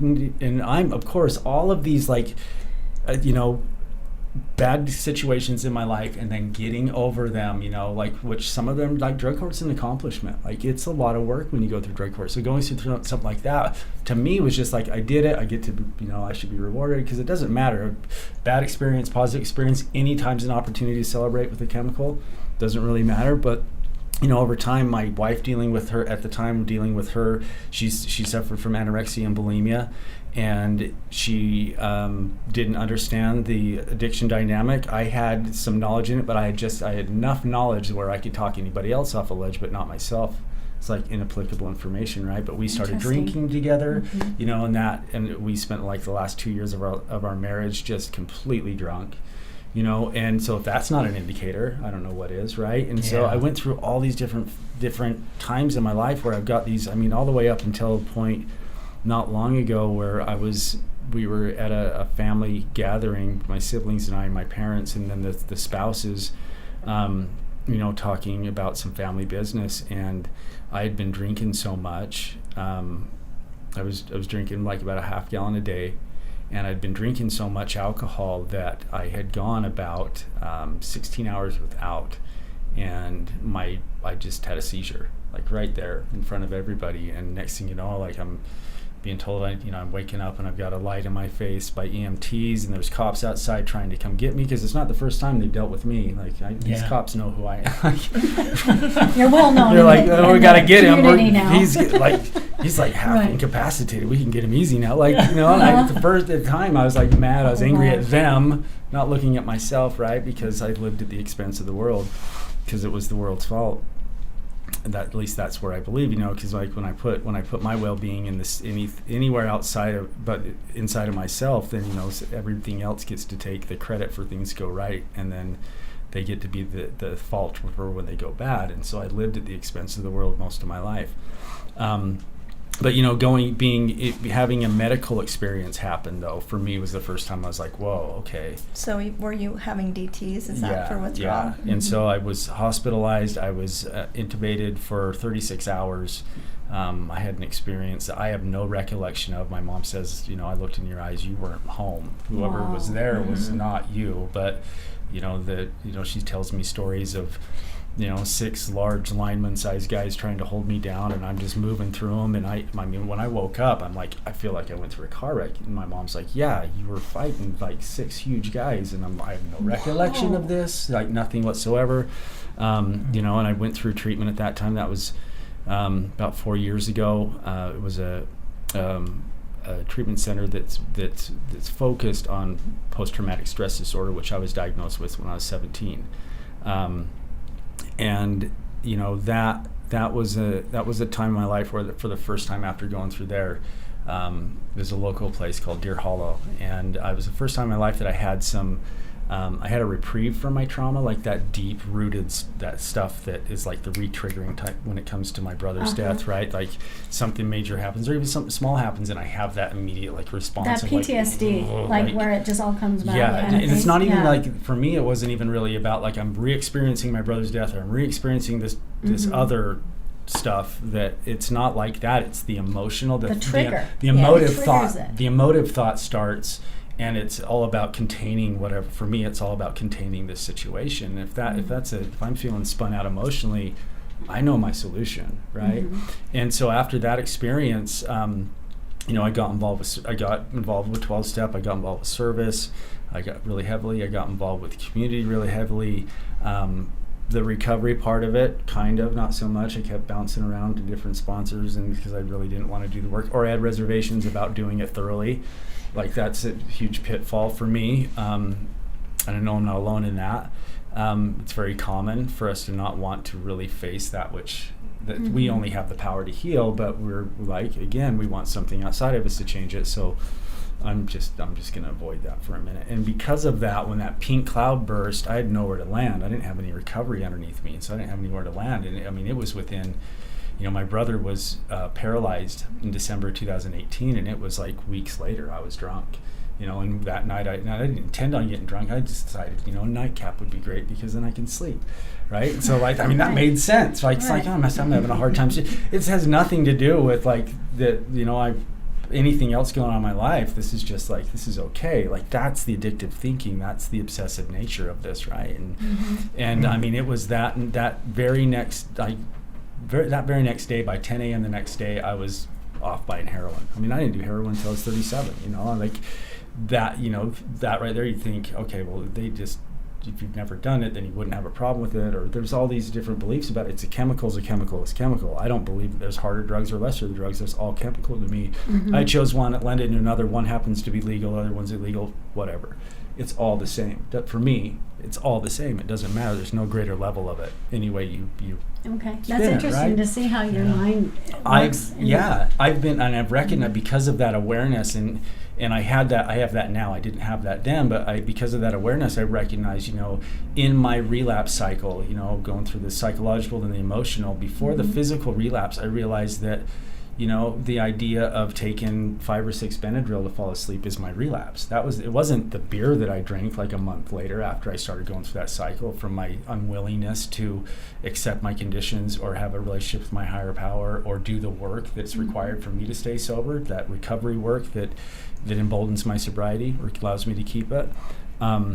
It doesn't matter what the chemical is. I will So use does it. It just numb you emotionally? It doesn't make you cry, or do you just stick stick it all in a box. Pick whatever, and yes. Like at this point, it's no longer a solution, right? It doesn't, like, and that's part of the problem. That's the progressive nature of the disease, is that over long enough time, doesn't matter if I'm 20 years sober or 20 days sober, it doesn't matter. That continues to grow. Once it stops working, which is usually about the point where we stop having fun and start getting into trouble, or we're dependent on something, that just I mean, if I went out and drank today, I'd be back to a half gallon tomorrow. I mean, I'd probably be completely faded on whatever substance I chose to use today, but tomorrow I'm going to start right back, and that's just how my addiction works for me. Yeah. You know, so when that happened, when I found myself meeting with a drug dealer buying heroin and crack, like, it was like game on, and it was game on for quite some time until I hit into something that's telling me to stop, because I don't know how to. I have no idea how to stop. I don't. And consequences when I'm in that don't scare me. So when I'm going through life and I'm in my addiction, I will not stop until I hit something. And ultimately what I ended up hitting was my dad. And I don't have much recollection of this, because by this time I'd pretty much wrecked my life again, you know, and I was living at my parents' house, and I was going through these binge drinking phases, and by this time I wasn't using any other substances besides alcohol. That's not like a justification. That's just where I was at. I didn't have the money to buy anything else. It was like, I'm buying the cheapest vodka I can get, half gallon of vodka I can get my hands on. It doesn't matter. I will give all the wine in my mom's house was gone. All the liquor was gone from my dad's. Like, everything was like, I had gone through it all, and I was just like, what do you got? Like, I was probably at that point where some people get like drinking the mouthwash. At that point, it didn't matter. Like when I decided, even though it was binge drinking, not a daily thing, whatever I could get my hands on, you know, and I had a complete blackout, which for me is not easy. I don't black out easy because the amount that, you know, the tolerances I build myself to. So,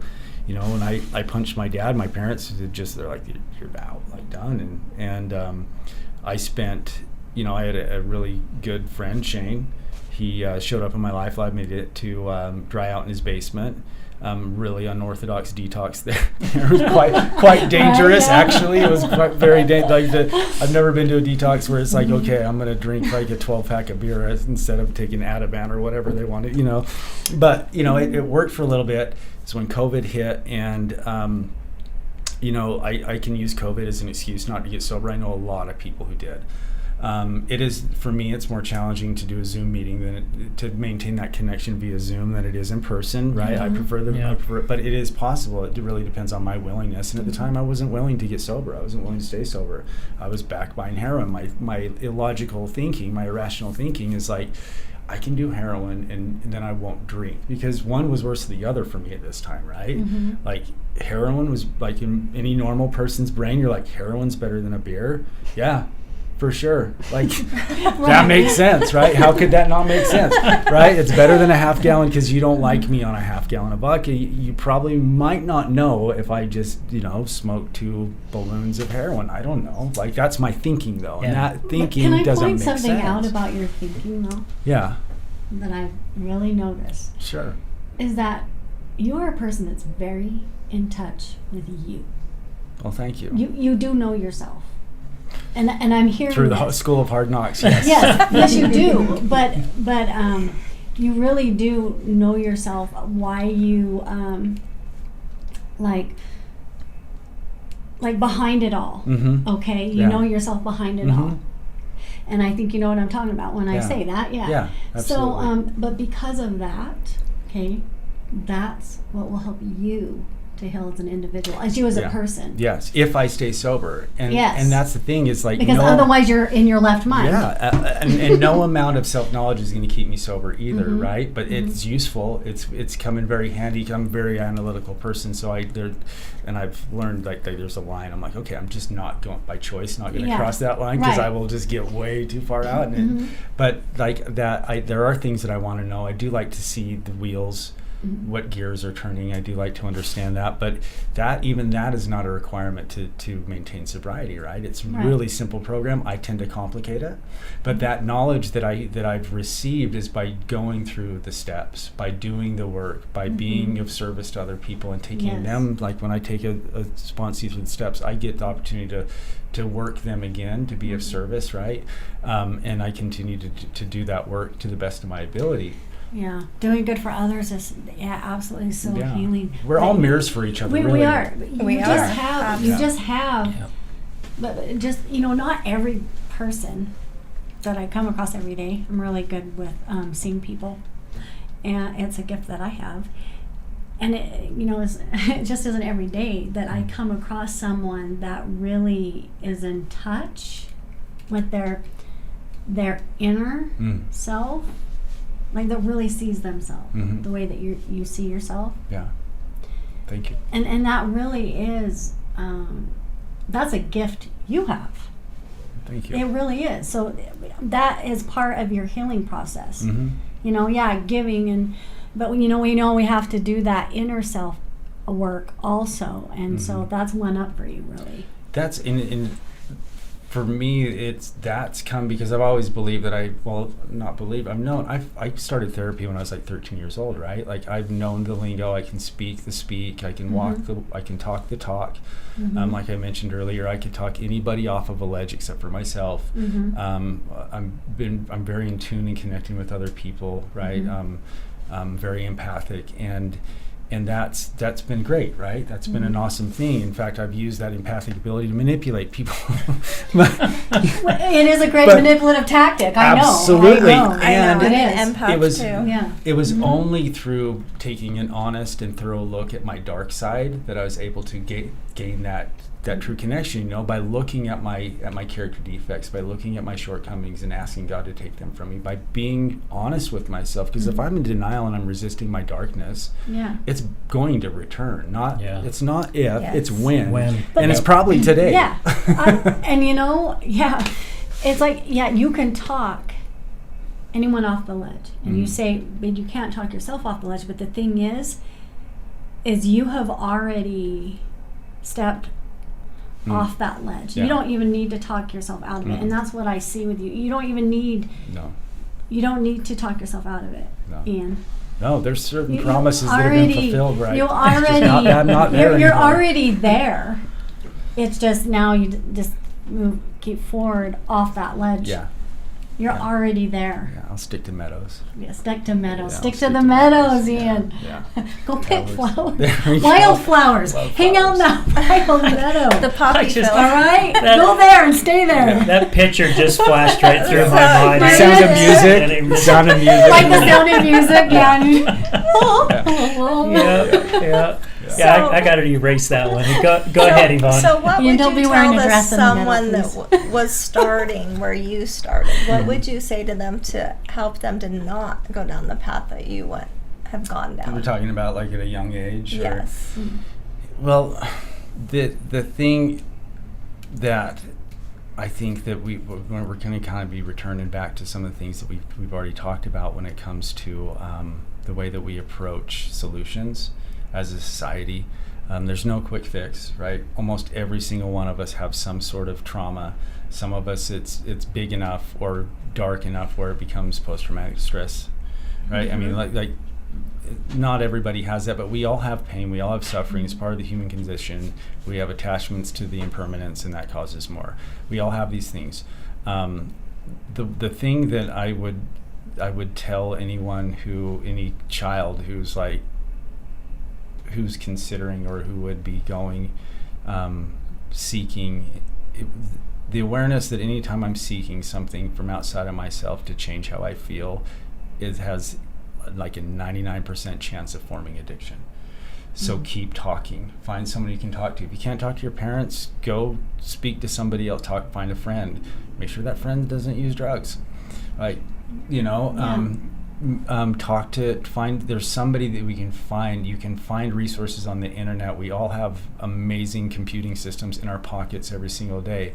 There's amazing resources that we can find out there that have people who care and want to be of service, whether they're being paid for it or not, but they want to be able to be that ear when somebody needs to talk. For those children who have parents or family who suffer from addiction, there's codependent-based 12-step programs they can get involved with that are amazing. That's like next-level type healing stuff, and so there's a lot of different resources out there that you can connect with, but most importantly is like, don't stop talking. Like, share that. When I talk about what's hurting, when I talk about what's dark within me, it takes power out of it, right? And don't stop looking until you find somewhere to be heard.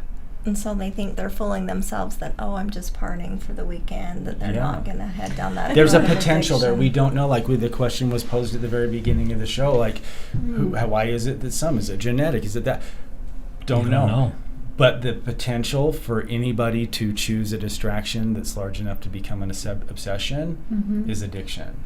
Like, so, and ultimately leads into disconnection with life around you, because we're we're numbing whatever it is, and not just the good, what we call good, but we're numbing the bad. We're numbing everything. We're numb. That's what numb means, like no feeling. So we're killing it all. We're not just like, in my efforts to stop feeling the darkness or the sadness or the despair and the melancholy, I was also, even though I was having fun, quote unquote fun, and it was like, there's that saying, my best day in recovery is better than my worst day in partying, or vice versa. My worst day in recovery is better than my best day in partying. That's a pretty high bar for me. Yeah. Huge bar. I had a lot of fun in my addiction. Not in the end, of course. In the end, it was absolute darkness. Like, I wouldn't, really, really close friend of mine said, if somebody did to me what I did to myself, I would kill them. It's brutal. Yeah, it's brutal. That is brutal. It's brutal. It's the truth. By the end, especially starting back, 4 or 5 years ago, 6 years ago, what I started doing to myself, and then had a little break in the middle. But yeah, I did some real wicked things to myself, and that's the tail end. The worst part of desire is that addiction, and it all started with a very innocent, wow, that was fun, let's do it again. And then a lot of people feel like they're worthless. Yes. And so they start being like, what does it matter if I do these drugs anyway? What does it matter if I'm like, drink myself until I pass out, and like, who knows what happens to me? Yeah. And, but people need to understand they are a worth. Absolutely. They're such beautiful worth as a person, as an individual that has a spirit. If you're drawing breath, you have value, right? Like, absolutely. You have something to offer. There's purpose for you being here. My gosh, absolutely. Yeah, and I've heard a lot of our guests say that. They felt like that if they were using or drunk, that's when their life was actually useful, that there was a worth for them. And it wasn't until they hit the darkness as well.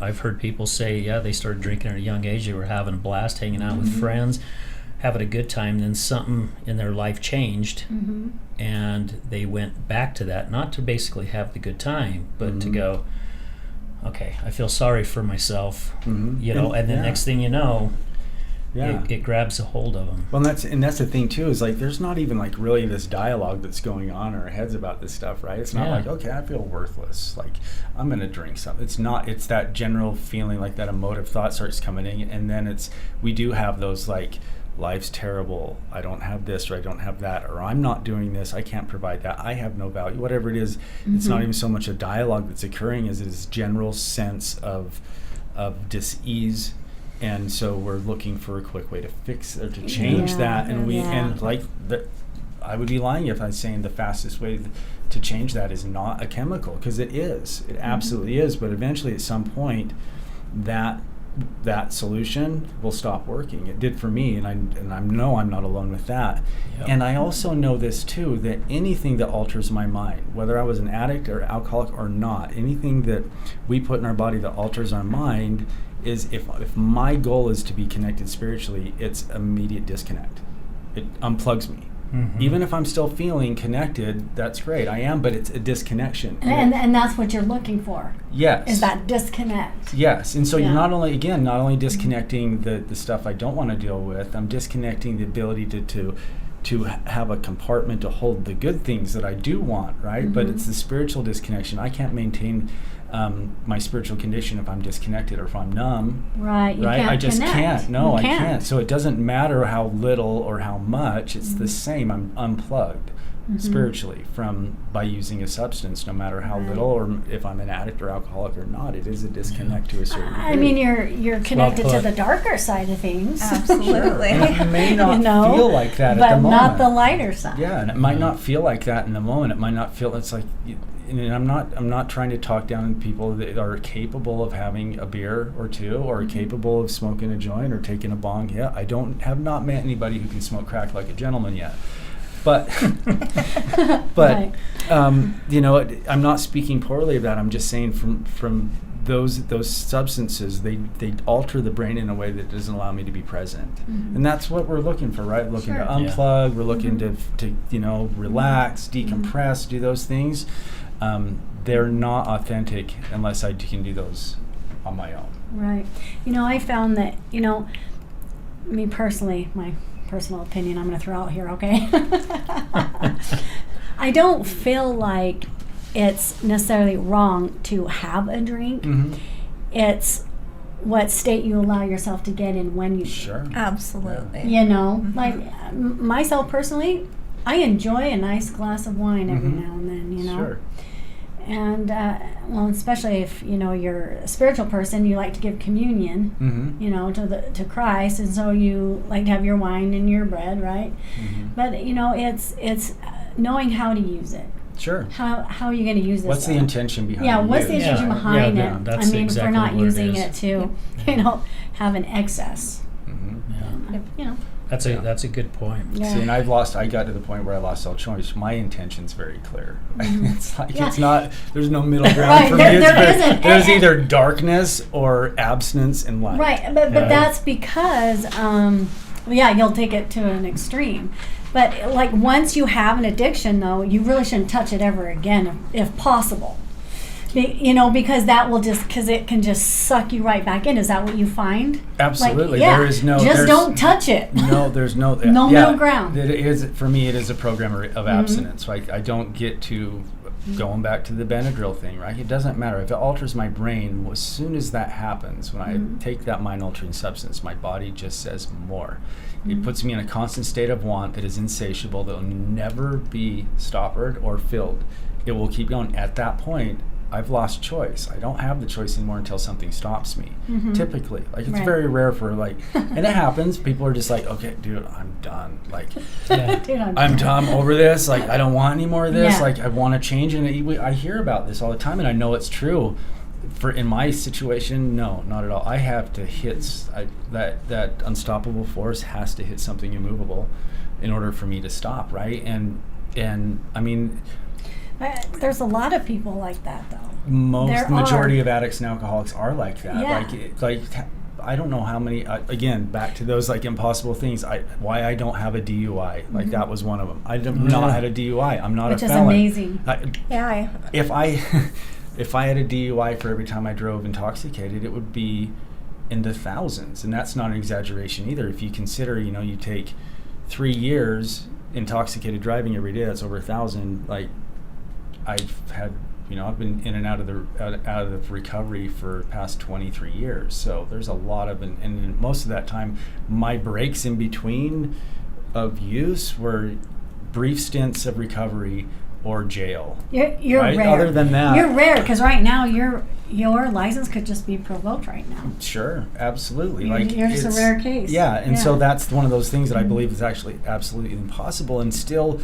and that, my addiction and my ego will say, well, see, like, you can still, like, do, like, you can operate in life. No, you like, can't. no, like, you're completely It's all okay. or nothing It's here, a matter. Ian. It is. It truly is. Like, and so I'm very clear on there's two choices, right? It's literally abstinence and recovery, or it's use and destruction. It's like there's no in between for me. It's black. There's the only thing in my life that's truly black and white besides, God is an absolute, and that's love. That's, of course, Right. that's it. That's very black and white, just light, we'll call it. But there's no amount of consequences. I mean, even to the depths in which I took it in the end, before I went to Renaissance Ranch last year, literally living at the point of the mountain in a trailer, not connected to water. I had electricity there.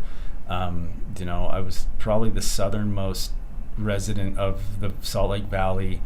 I don't know if I was the drunkest, but I probably was one of the drunkest people in the valley every single day from sun up to sundown, and there was a perfect storm that occurred for me that allowed me to make that transition, and people, who I call angels, physical angels in my life that showed up for me. But I mean, it was so dark that I had pushed just about every family member I have, and including my children, out of my life. The only contact I had with one of my children was, via phone. I hadn't seen any of them in over a year. One of my brothers was talking to me. My sisters were intermittent at best, and it was because I forced them, and because of the fear that I instilled, I forced them into a position of no thank you, right? So it was a very lonely. Yes, very lonely isolated, for you. very, very, very lonely. And I mean, I had gotten to the point where I convinced myself that because of the harm that I had been causing, the pain and suffering that I was inflicting on others, that the best solution here was for me to die.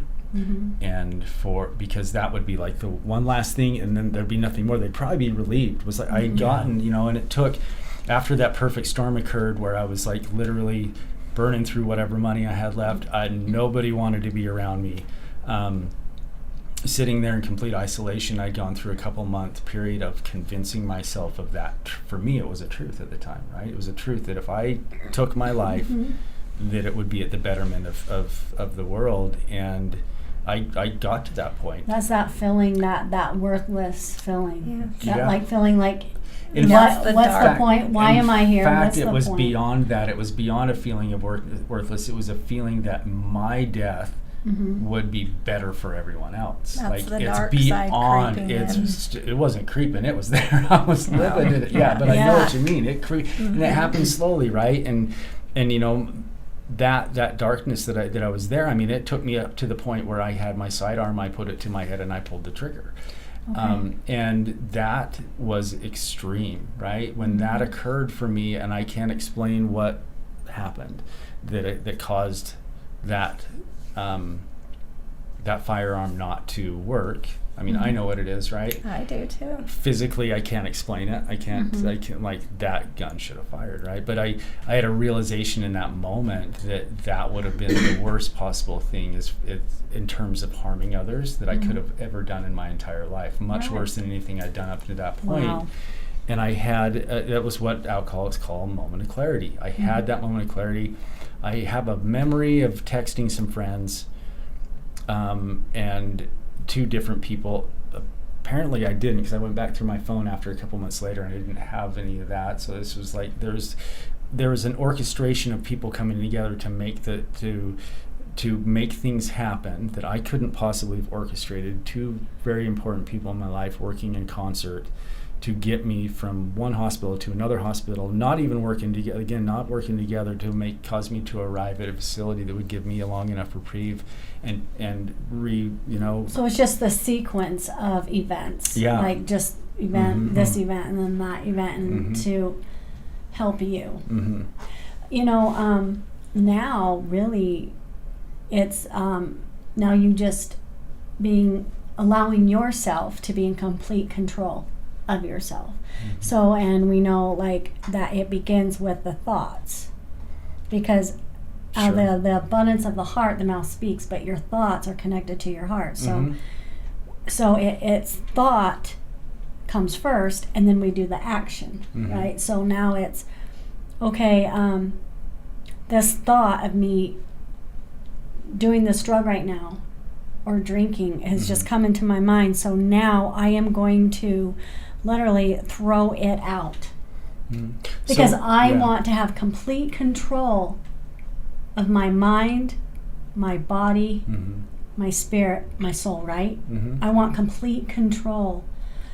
That is the greatest power, is when you can take complete control of yourself in your mind, because it all starts in that mind. Everything starts there, right? Yeah, It's our always motive- that first thought. Our motive thought is extremely Yeah. powerful. So once we can take that and allow that to become very powerful for us by overcoming any temptation, doesn't matter what it is, it can be done. We just have to remember that.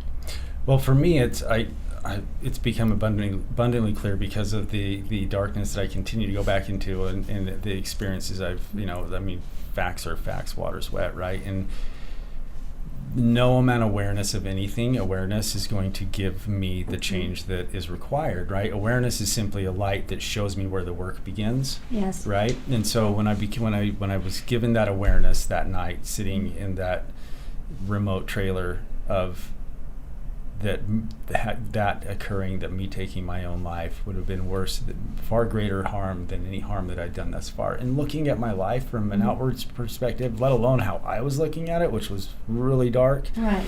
it was not great, right? But that awareness just allowed me to eventually come to a space where it's like, I get to be of service wherever I can. Where I can, I do no harm. Like, And you're in a living by dark that. place with your self-esteem. So whenever that thought comes in your mind, like whenever you start feeling like you're worthless, then that's when you change that thought. The power of the mind. That's when you change that and go, wait a minute.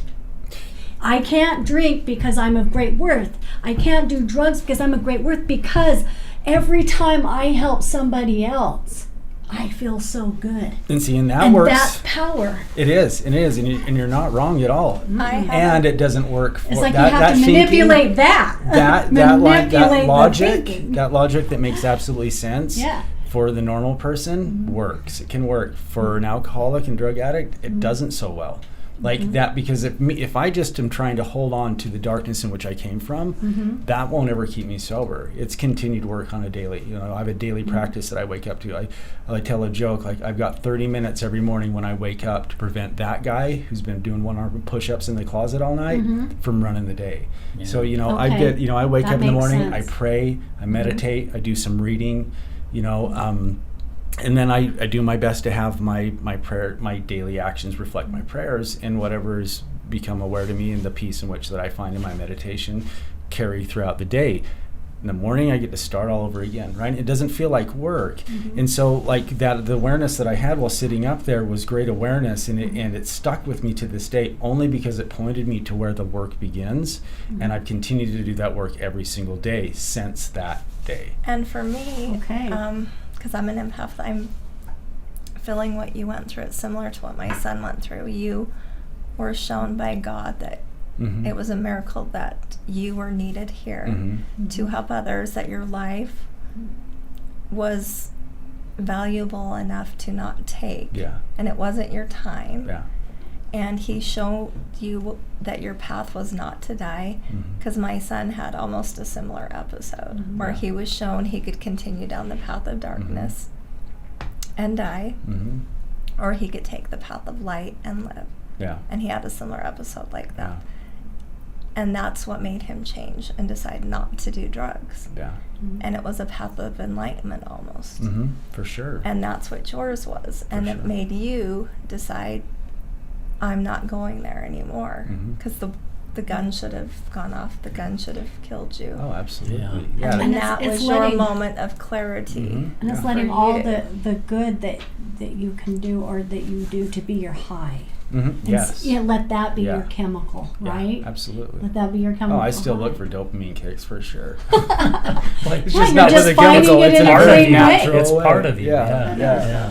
Yeah, absolutely. Well, guys, let's take a quick minute to take our next break, and we'll be right back. Okay. Good morning, this is Leticia with Computer Hospital. We are your computer repair experts for both PC and Mac. We are your community resource for all of your computer repair needs. What makes us different is that we want to fix your computer.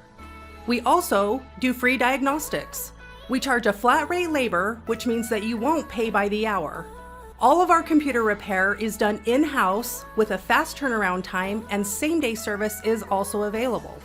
Feel free to stop by anytime without an appointment. We're located in Sandy at 8721 South State Street. Again, that's 8721 South State Street, or call us at 801-987-3993. Again, that's 801-987-3993. This is Leticia with Computer Hospital, and we look forward to seeing you soon.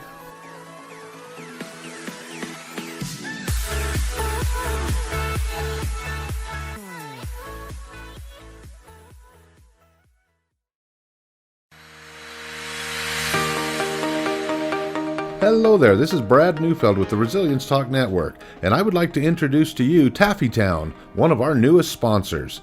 Let me introduce you to Derek. Hi, I'm Derek from Taffytown. We're proud sponsors of the Other Side of Addiction podcast. Taffytown is a family-owned and operated business still operating in the Salt Lake City area for over 100 years. We manufacture some of America's best saltwater taffy. What makes Taffytown stand out from all of the others? We have a unique recipe, a whipped-style recipe that incorporates egg whites, evaporated milk, real sea salt. It's a unique product that is flavorful, melts in your mouth, and the best part is we probably have a flavor for anyone's liking, a flavor for any reason, for any season. We have unique flavors like chicken and waffles, maple bacon, frosted cupcake. New this year was a pineapple ghost pepper flavor. That's awesome.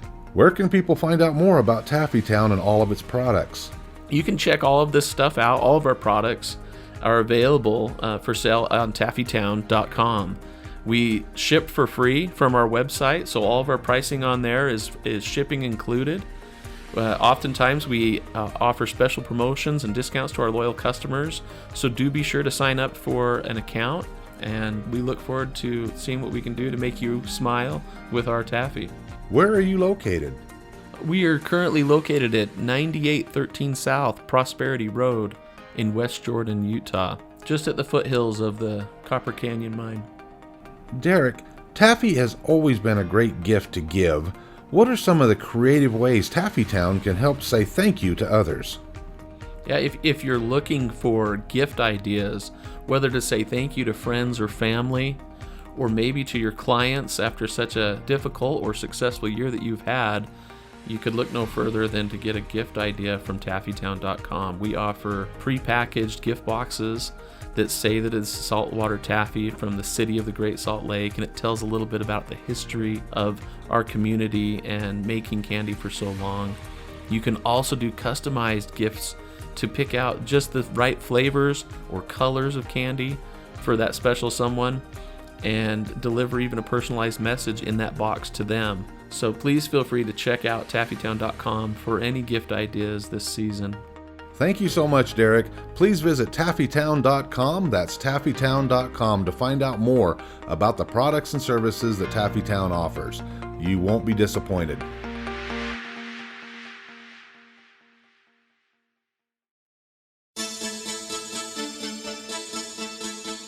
Do you know someone who's gambling with death due to an addiction?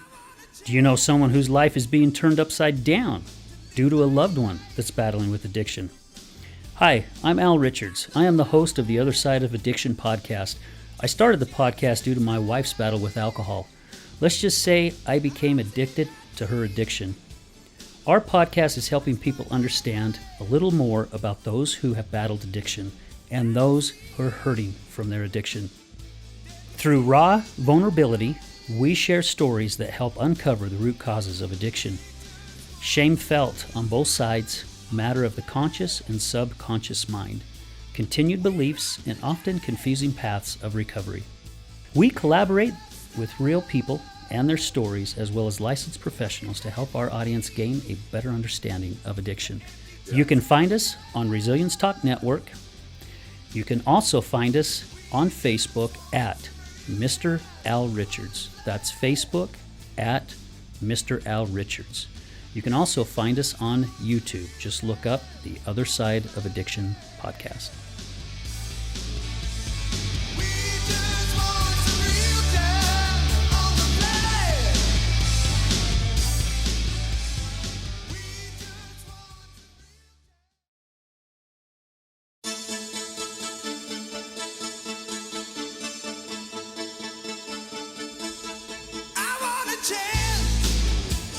All right, everybody, welcome back to the Other Side of Addiction. Again, we want to say thank you to our platinum sponsor, Matter Behavioral Health in Mount Pleasant, 435-462-2781.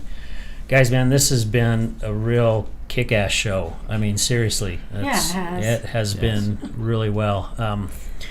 Right before we went on to break, my wife slipped me a note that says, addiction is not the problem, it's a symptom. Mm-hmm. And we started kind of elaborating on some of that stuff, but we wanted to save it for when we came back to the show. So, Janan was explaining it to Melody what that means, but Ian, I know you get it. Yeah, absolutely. So there's kind of this saying that I went to Alcoholics Anonymous because I had a problem with alcohol, right? I believed that very much throughout my life, and that's why I believe that there's got to be like one brand of beer out there that I could drink, right? Because there's particularly like it's just the substance is the problem. I take that away, and life should improve. That's not the case. I take away the alcohol, I take away the drugs. What's left is the problem. I'm the problem, right? And the interesting part about that is both the door to the solution and the trap door to the problem is sitting right where my butt is. And I have choice in that only when I'm sober. I have a choice in that, right? I'm still powerless over alcohol and drugs. I take that, the obsession, the craving, the allergy continues on. But if I'm free of that, I'm still powerless over the substance. That remains. But I get to take a look at, I get to start changing everything about the way I've continued to show up in my life. I get to start taking a look at underlying issues, and not from a standpoint of like blame or in a standpoint of I need to be validated on my resentments, or that this is somebody else's problem outside of myself. Because obviously that's been my solution, is finding that which is outside of myself to fix what's inside of myself. It doesn't work. The only way I get to do that is some thorough, honest work from within. There's these steps. There's 12 of them that's helped me do that. And the very first one of those is admitting that I'm powerless, and that by way of that, my life's unmanageable. So when I take the drugs away, take the alcohol away, the problem still remains. And the solution for me is a spiritual one. There's no two ways about that. Like there's not a spiritual component to the 12-step program. It is a spiritual program. And this is not like pray it away type stuff we're talking about either. This is doing some real hard, thorough work at ourselves. I get to admit there's a problem. I get to recognize that a power greater than myself can assist me back into sanity. I get to take a look at that of my inventory and look at where I've showed up, no matter what's happened to me as a child, right? Those things remain. Those things are terrible for all of us that have experienced trauma. Those things are not great, and it's not a denial of that, but it's looking at how I've chosen to show up in life because of my pain, right? I get to take an inventory of that and start clearing away that, admitting those things, clearing away the wreckage of my past. Now I get to start taking a look at why I do this, my character defects, right? My shortcomings and the way I get to show up. I'm an entitled person. I'm very judgmental. I'm extremely, extremely arrogant person. And because of those things and the way that I've used those character defects to go through life or float through life or drown in life, however you want to look at it, I've hurt some people. And so I get to take a look at the people that I've hurt, and I get to make a list of those people, and I get to find them wherever possible, except for when to harden them, and make peace. Right? I get to tell them how sorry I am for that, and then I get to continue to take an inventory. I get to continue to look at how I show up each day And then I also get to reconnect, stay connected with that higher power through prayer and meditation to see how I am. And it's like a daily check-in, you know, moment to moment. I get to be available in the moment through prayer and meditation and live that. Like I'm beginning to learn to talk the walk, right, through that by this point. And the best way for me to continue doing that is by reaching out to other people and sharing and being of service, right? So I get to go out there and I get to spread the message, and I get to connect with other people in order for me to stay sober. That's the process that the steps have taught me. And so through that, does the problem still remain? Yes, it does. Yeah. It's still there. I can still go back. If I take my foot off my spiritual gas pedal, I can absolutely get back into my character defects. I can absolutely start. I mean, it's like doing the step work is like playing a country song in reverse. Not doing the steps is like a country song playing. Like, you know, those things happen. That's happened. My internal world begins to be reflected on my external world, which if my internal world's really crappy, what do you think outside is going to look like? Vice versa. If it's bright and shiny on the inside, I get to experience some bright and shiny things, or at least deliver that to others. Do you think that every time a person says no to something that isn't good for them, do you think that was power that they held for themselves every time they say no to something that isn't good for them? Yeah, sure. And it begins long before that, right? Like we briefly talked about, like relapse doesn't just happen for me. This is a process. By the time I pick up, I relapsed. For me, it's like usually weeks, right? I don't have a slow burn like I used to. It's funny because I went and did some electrical work for my family, and they own a bar. And my dad made a comment. He's like, one day he calls me up, and because they've got a lot of work to do, and so I've been there on and off for about a month. He's like, hey, I just want to say, you know, which is really sweet of him, right? And I really appreciated him saying this. And he said, I just hope that, you know, doing the work in the bar isn't going to be like a trigger for you, and it's not, you know, you're not going to just all of a sudden decide one day to stop at the liquor store on the way home and grab a beer, or if I say something that might set you off, you're not just going to grab a six-pack on your way home. And I'm like, I appreciate that. Like that means a lot, especially since, you know, my dad and I didn't have a relationship for quite some time, but you know, we have a relationship that's been mended. The steps have allowed that to happen, right? And so, awesome.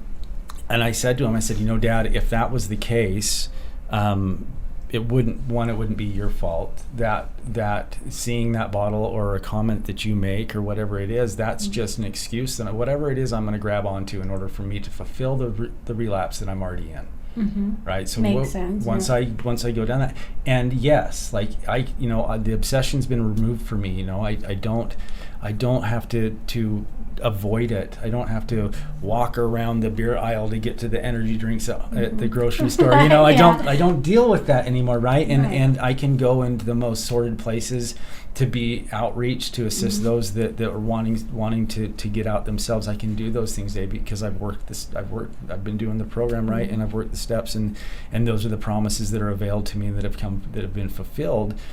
And at the same time, when I go into a situation and I see, and I'm in that darkness and I see it, it feels good that I don't have that. Like, oh yeah, a blue moon sounds so good with an orange right now. It's not there, right? It's not there.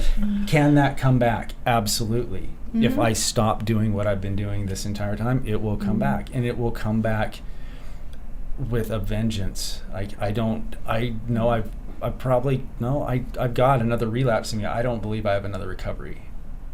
I don't believe that I'll make it back this time, right? And that moment of clarity that I had all the time ago, sitting, you know, alone by myself, that I would cause more harm than I ever have before in the past by exiting this world in a dark way, would be fulfilled. I'm not willing to fulfill that prophecy. It's written, right? In my darkness, my ego, my addiction wants to see that, because it doesn't care. Yeah. Doesn't care it at all. Because it does all come from there, huh? It does. Yeah. My you know, I believe I would be foolish to believe that my higher self, being beholden to a higher power, that would be foolish for me to believe that my lower self is not beholden to a lower one, right? For me, that's my own interpretation. That is my own, but there is that darkness that is there, that is very alive, through fear that I've lived. It remains intelligent. It's very crafty, and it can come back, right? I get to be vigilant, but not in the way that, that my PTSD shows me vigilance. It's a different type. It's a vigilance in a positive direction. It's by standing in the light and working in it. I don't know why that did not come to me already, that it's through the ego. Like I know, like I know that. Yeah, it's the ego. I know that, but when you just said that though, and the way that you said it, I said, yeah. Like I had like out. Like this lightning moment. I was like, yeah. And ego's the mortal man. It was like a great if you go reminder. with the spiritual man, ego isn't there. Yeah, That's yeah, right. and it's that's, letting go of all ego. And this is I find this really kind of cool, because we like our ego. It's part of our operating system because it keeps us alive. It's what's going to prevent us from walking in front of a train. It's the driving factor that when we are in fight or flight, that's keeping us alive, right? It's the thing that's going to say, you're hungry, let's eat. Like it keeps us alive. We will never, like, for me to say I'm rid of my ego is my ego trying to trick me that it's rid of itself, right? My higher self, it's not in a space of convincing ever. It's not in a space of defense ever. It doesn't have a loud voice. It is that still quiet voice, right? And I get to being in the middle of that, and that's which my consciousness is, create that still small quiet space to hear it. But my ego convinces, is loud and screams. So I feel like where you're getting at, like, is that we can do nothing of ourselves but need something greater than ourselves, and in that is no ego. Yeah, letting go of that ego. Because love has no requirement. Love has no requirement, right? Exactly. It's unconditional, like absolute love. Fear is full of requirement, and the ego uses fear with us. The ego, in order for the ego to maintain control in my life, there must be fear and there must be insecurity, and I must be suffering, because that's where its job is fulfilled. See, and that I love the way that you express in words. I love the words that you use, because thank you. I see the same thing and I know the same thing, but I use a different wording. And so when I hear someone else's, and I'm like, it's just like, they're not mine. They didn't come from me. Thank you, though. No, I know. I'm a conduit. It comes from, source. Yes. It comes from God. But but you know what I know. Yes, thank you. It's just that, I know everything comes from Him. It's just awesome. Yeah. So, to wrap this thing up, you and Shane, you mentioned Shane's name earlier, and you guys have heard us mention Shane on the show a few times. He's the one that did this awesome wall behind us here, which we are extremely grateful for. You guys decided to start up a podcast, which is recorded here in this studio, and you're still getting a few recordings under the belt before this thing is launched on Resilience Talk Network. Yes. I've had the privilege of coming in and listen to some of your guys' episodes, and I tell you what, it's some deep stuff. It really gets you thinking. I really like what you guys are doing, and I really hope that it resonates with so many other people out there as well, because really there's times I'll be listening to some of this stuff, and there's been a few times when it's like, I really needed to hear that today, and it's crazy, and God works in mysterious ways, but things that I've had going on in my life or whatever, you guys get into some really cool stuff. Thank you. And I like how you break it down as well. It's just not all this big elaborate talk and spiritual talk. You break it down, which for someone like me, it helps me understand it a lot more. What is the name of your podcast? I mean, let people know a little bit more about it. Yeah, it's Discovering Truth in Spirit. Like you said, we've recorded 8 thus far. Just got a couple little wheels to turn, and then we'll be launching it. Started this not too long ago, thanks to you, right? Shane came on, was a guest of yours, and this is one of those orchestrations that occurred that we didn't have any intention on having it start. It was like, Shane was a guest on your show, and producer Brad heard him talk and was like, hey, like let's have you come in and do your own thing. And it's like, do you have a co-host? And Shane's like, yeah, I've got a co-host. I didn't know I was a co-host yet. I'm on vacation. And he calls me up. He's like, hey, by the way, we're doing this. I'm like, what are we doing? He's like, a podcast. know coincidentally that we had this is something that him and I had been talking about for a little bit, but it's been a while since we discussed it, and then all of a sudden it happened, it came to fruition, and I feel really like I've been guided to do this with Shane, and it's been a neat experience. Him and I have been friends for not a long time, right? It's been almost 3 years that we've been first acquaintances through a mutual friend who's a sister of ours, and throughout this process, there's just like any other time, if I'm choosing to pay attention and I'm choosing to be in a space of receiving, I'm going to be noticing, not looking for, but noticing when the road signs pop up that's pointing me in a direction, and I get to be grateful for that.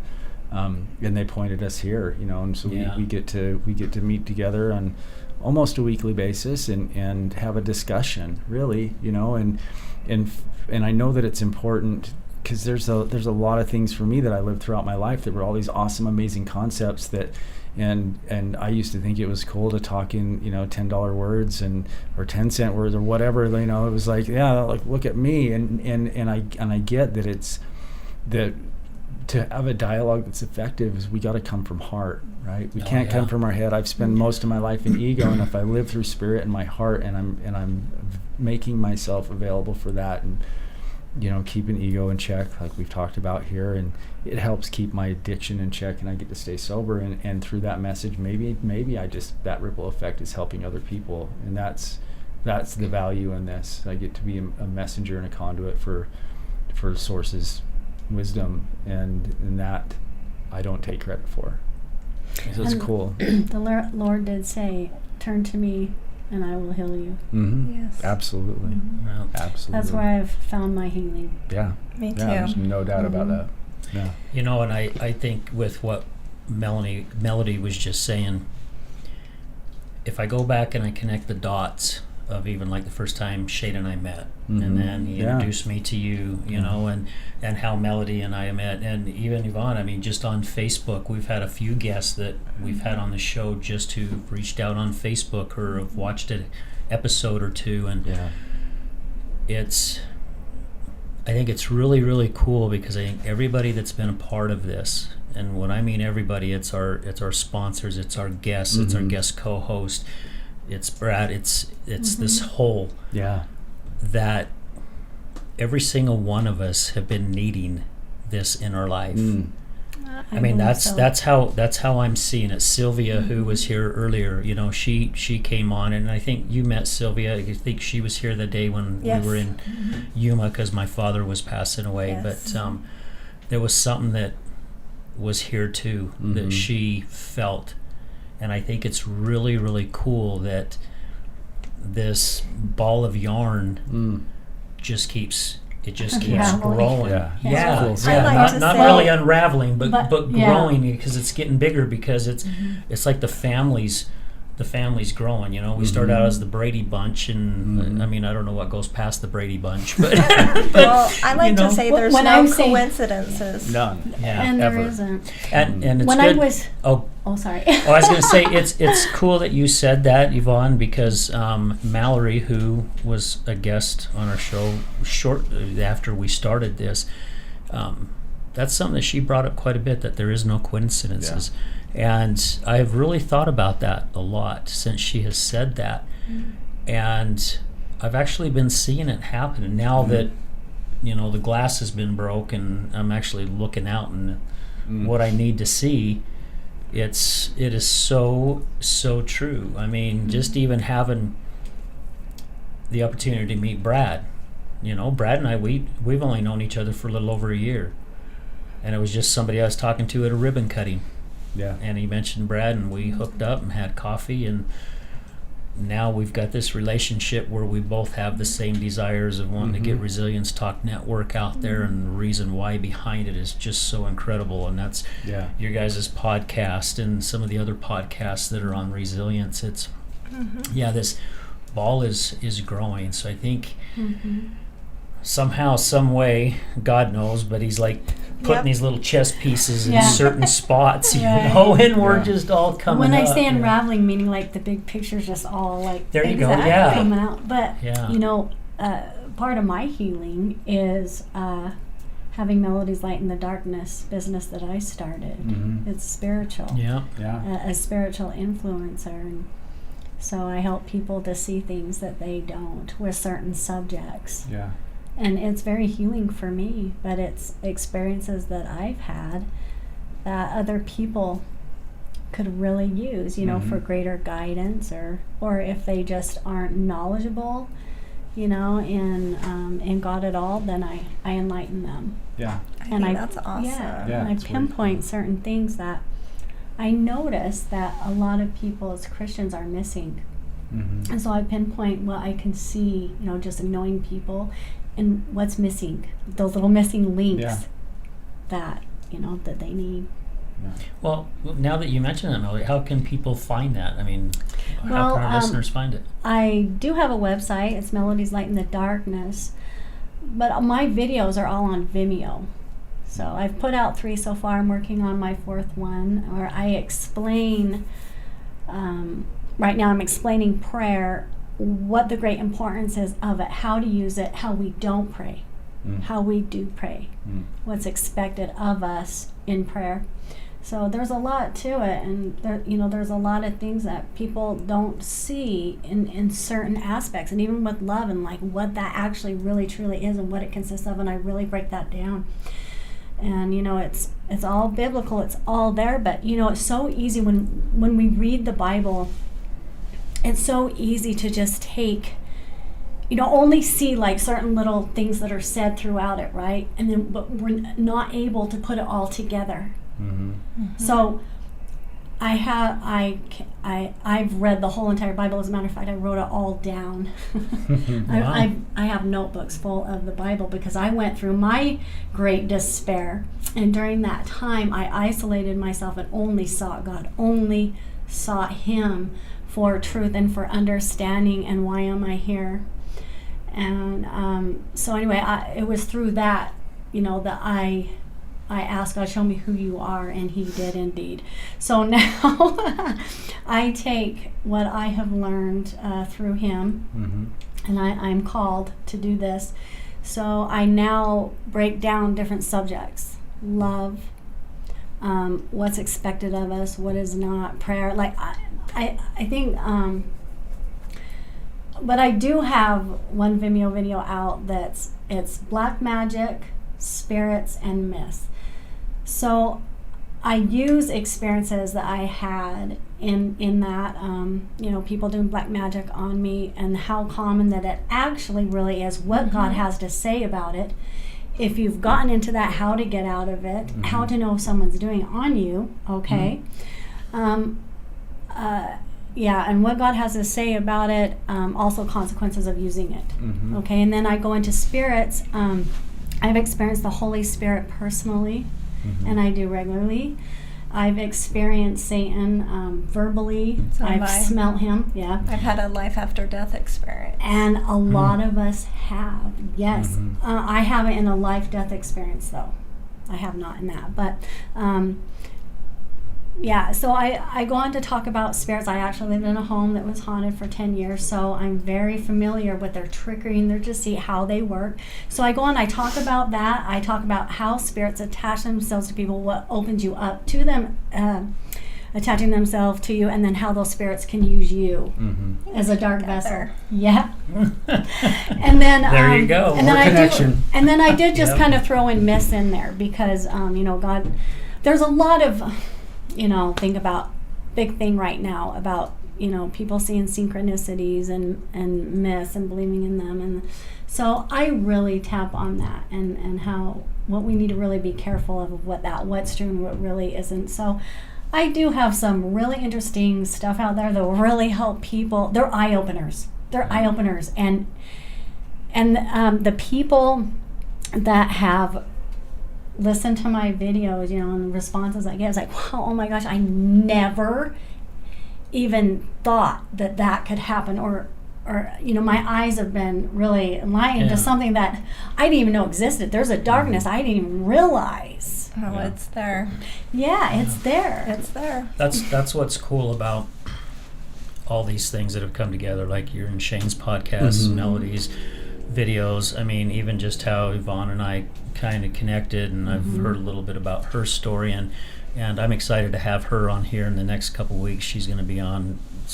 She's got some really good stuff she's going to share. Put all these stories together. It's Yeah. just amazing. The difference that we can make Yeah. as a world, and that's what we're doing. Well, and I do Great believe impact. that. But we all intertwine with Yes. everything. Yeah. Yeah, we intertwine. Yeah, It we all do. I connects. mean, we do. We're We all all connect. connected. We're not just separate. We all interconnect Yeah. with everything that we've been through. We're like the old, back in the old days where you got the Plus, Sewing circle? no, the No. needle, the needle Oh, and the that thread. one, the needle and the thread, the eye of the needle. Putting the popcorn and all that stuff. Yeah. exactly. But and I do believe that once your guys' show starts getting out there, you guys are going to start seeing some really cool comments as well. I mean, I know that's going to happen. Yeah. So you guys are doing some really good work. Yeah. Well, But, thank you. Well, we've got a email address. We're working on a website, but it's info at livetruthandspirit.com. And Okay. so, if people are interested in connecting with us, they can go ahead and do so that way. Oh, thanks for sharing that. Yeah. Yeah, that's a big one. And you guys, I think you do need to reach out. Okay, my wife's over here giving me sign language, which I've never understood. What was it? Is the and spelled out? The No, and? live truth. Email address. Oh, live truth in spirit. Oh, okay. Thank you. Live truth Live in truth spirit. in spirit. Yeah. Oh, in. Yes. In spirit. Okay. Yes. Yeah.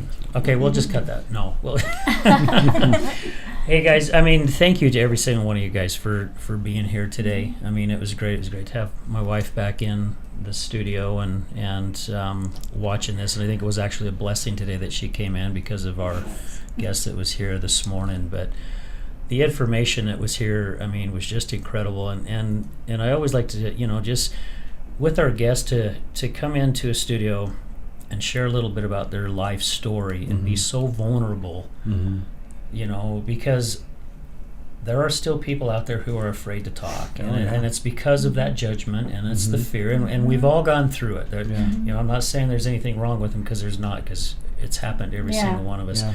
But it's really cool because we've had quite a few people on this show who have never ever shared their story, but have shared it here for the very first time. Wow. And that makes us all feel real good that they're starting to open up, going, it's okay to talk about it. Absolutely. Because no one here in this studio is judging anyone, and I hope, and I'm pretty sure none of our listeners are doing the same thing, that they're judging these people, because again, if you want to put the nail on the head, man, there's something wrong with every single one of us, Right. So Yep. there was a gal that was in the studio here. She was working for the gentleman that owns this building, and she works for the Christmas box, but she made this comment about don't judge me because my sins are different than yours. Yeah. And that hit me so hard when she said that. I'm like, oh my gosh, that is so flippin' true.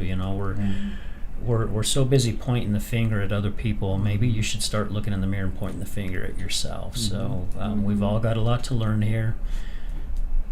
If we all join forces here, we start building this ball, man, nothing can stop it, right? Yeah. So, yeah. Absolutely. Ian, is there something you want to share with our listeners before we sign off here? I think it's that no matter how dark it is, there is still hope, right? We each get to a space where we've had enough. But no matter how dark it gets, there is light there. I've known throughout my life that it's been me that's chosen to step into that darkness, right? That spirit is always there, and even if you don't buy into that, believe it or know it, there is hope. There's a different way to do things. There's an alternative solution that you can choose into, and there are millions of people who have done it before you. So if you can't trust in yourself, then trust in another who's done it, and reach out. Reach out. That's There'll be people advice. to reach back, guaranteed. Great advice. Awesome. Again, thank you everyone for all your support, to all our listeners, all our many, many sponsors. Again, thank you, Matter Behavioral, to all our guest co-hosts that come on, to all our guests. Resilience Talk Network, man, just thank you all, because none of this would be possible if it wasn't for every single one of you. Yeah, it's just like this big huge family that I just love. So anyway, we're going to end you with this, as we do with every show. Remember, addiction is giving up everything for one thing. Recovery is giving up one thing for everything. We're out.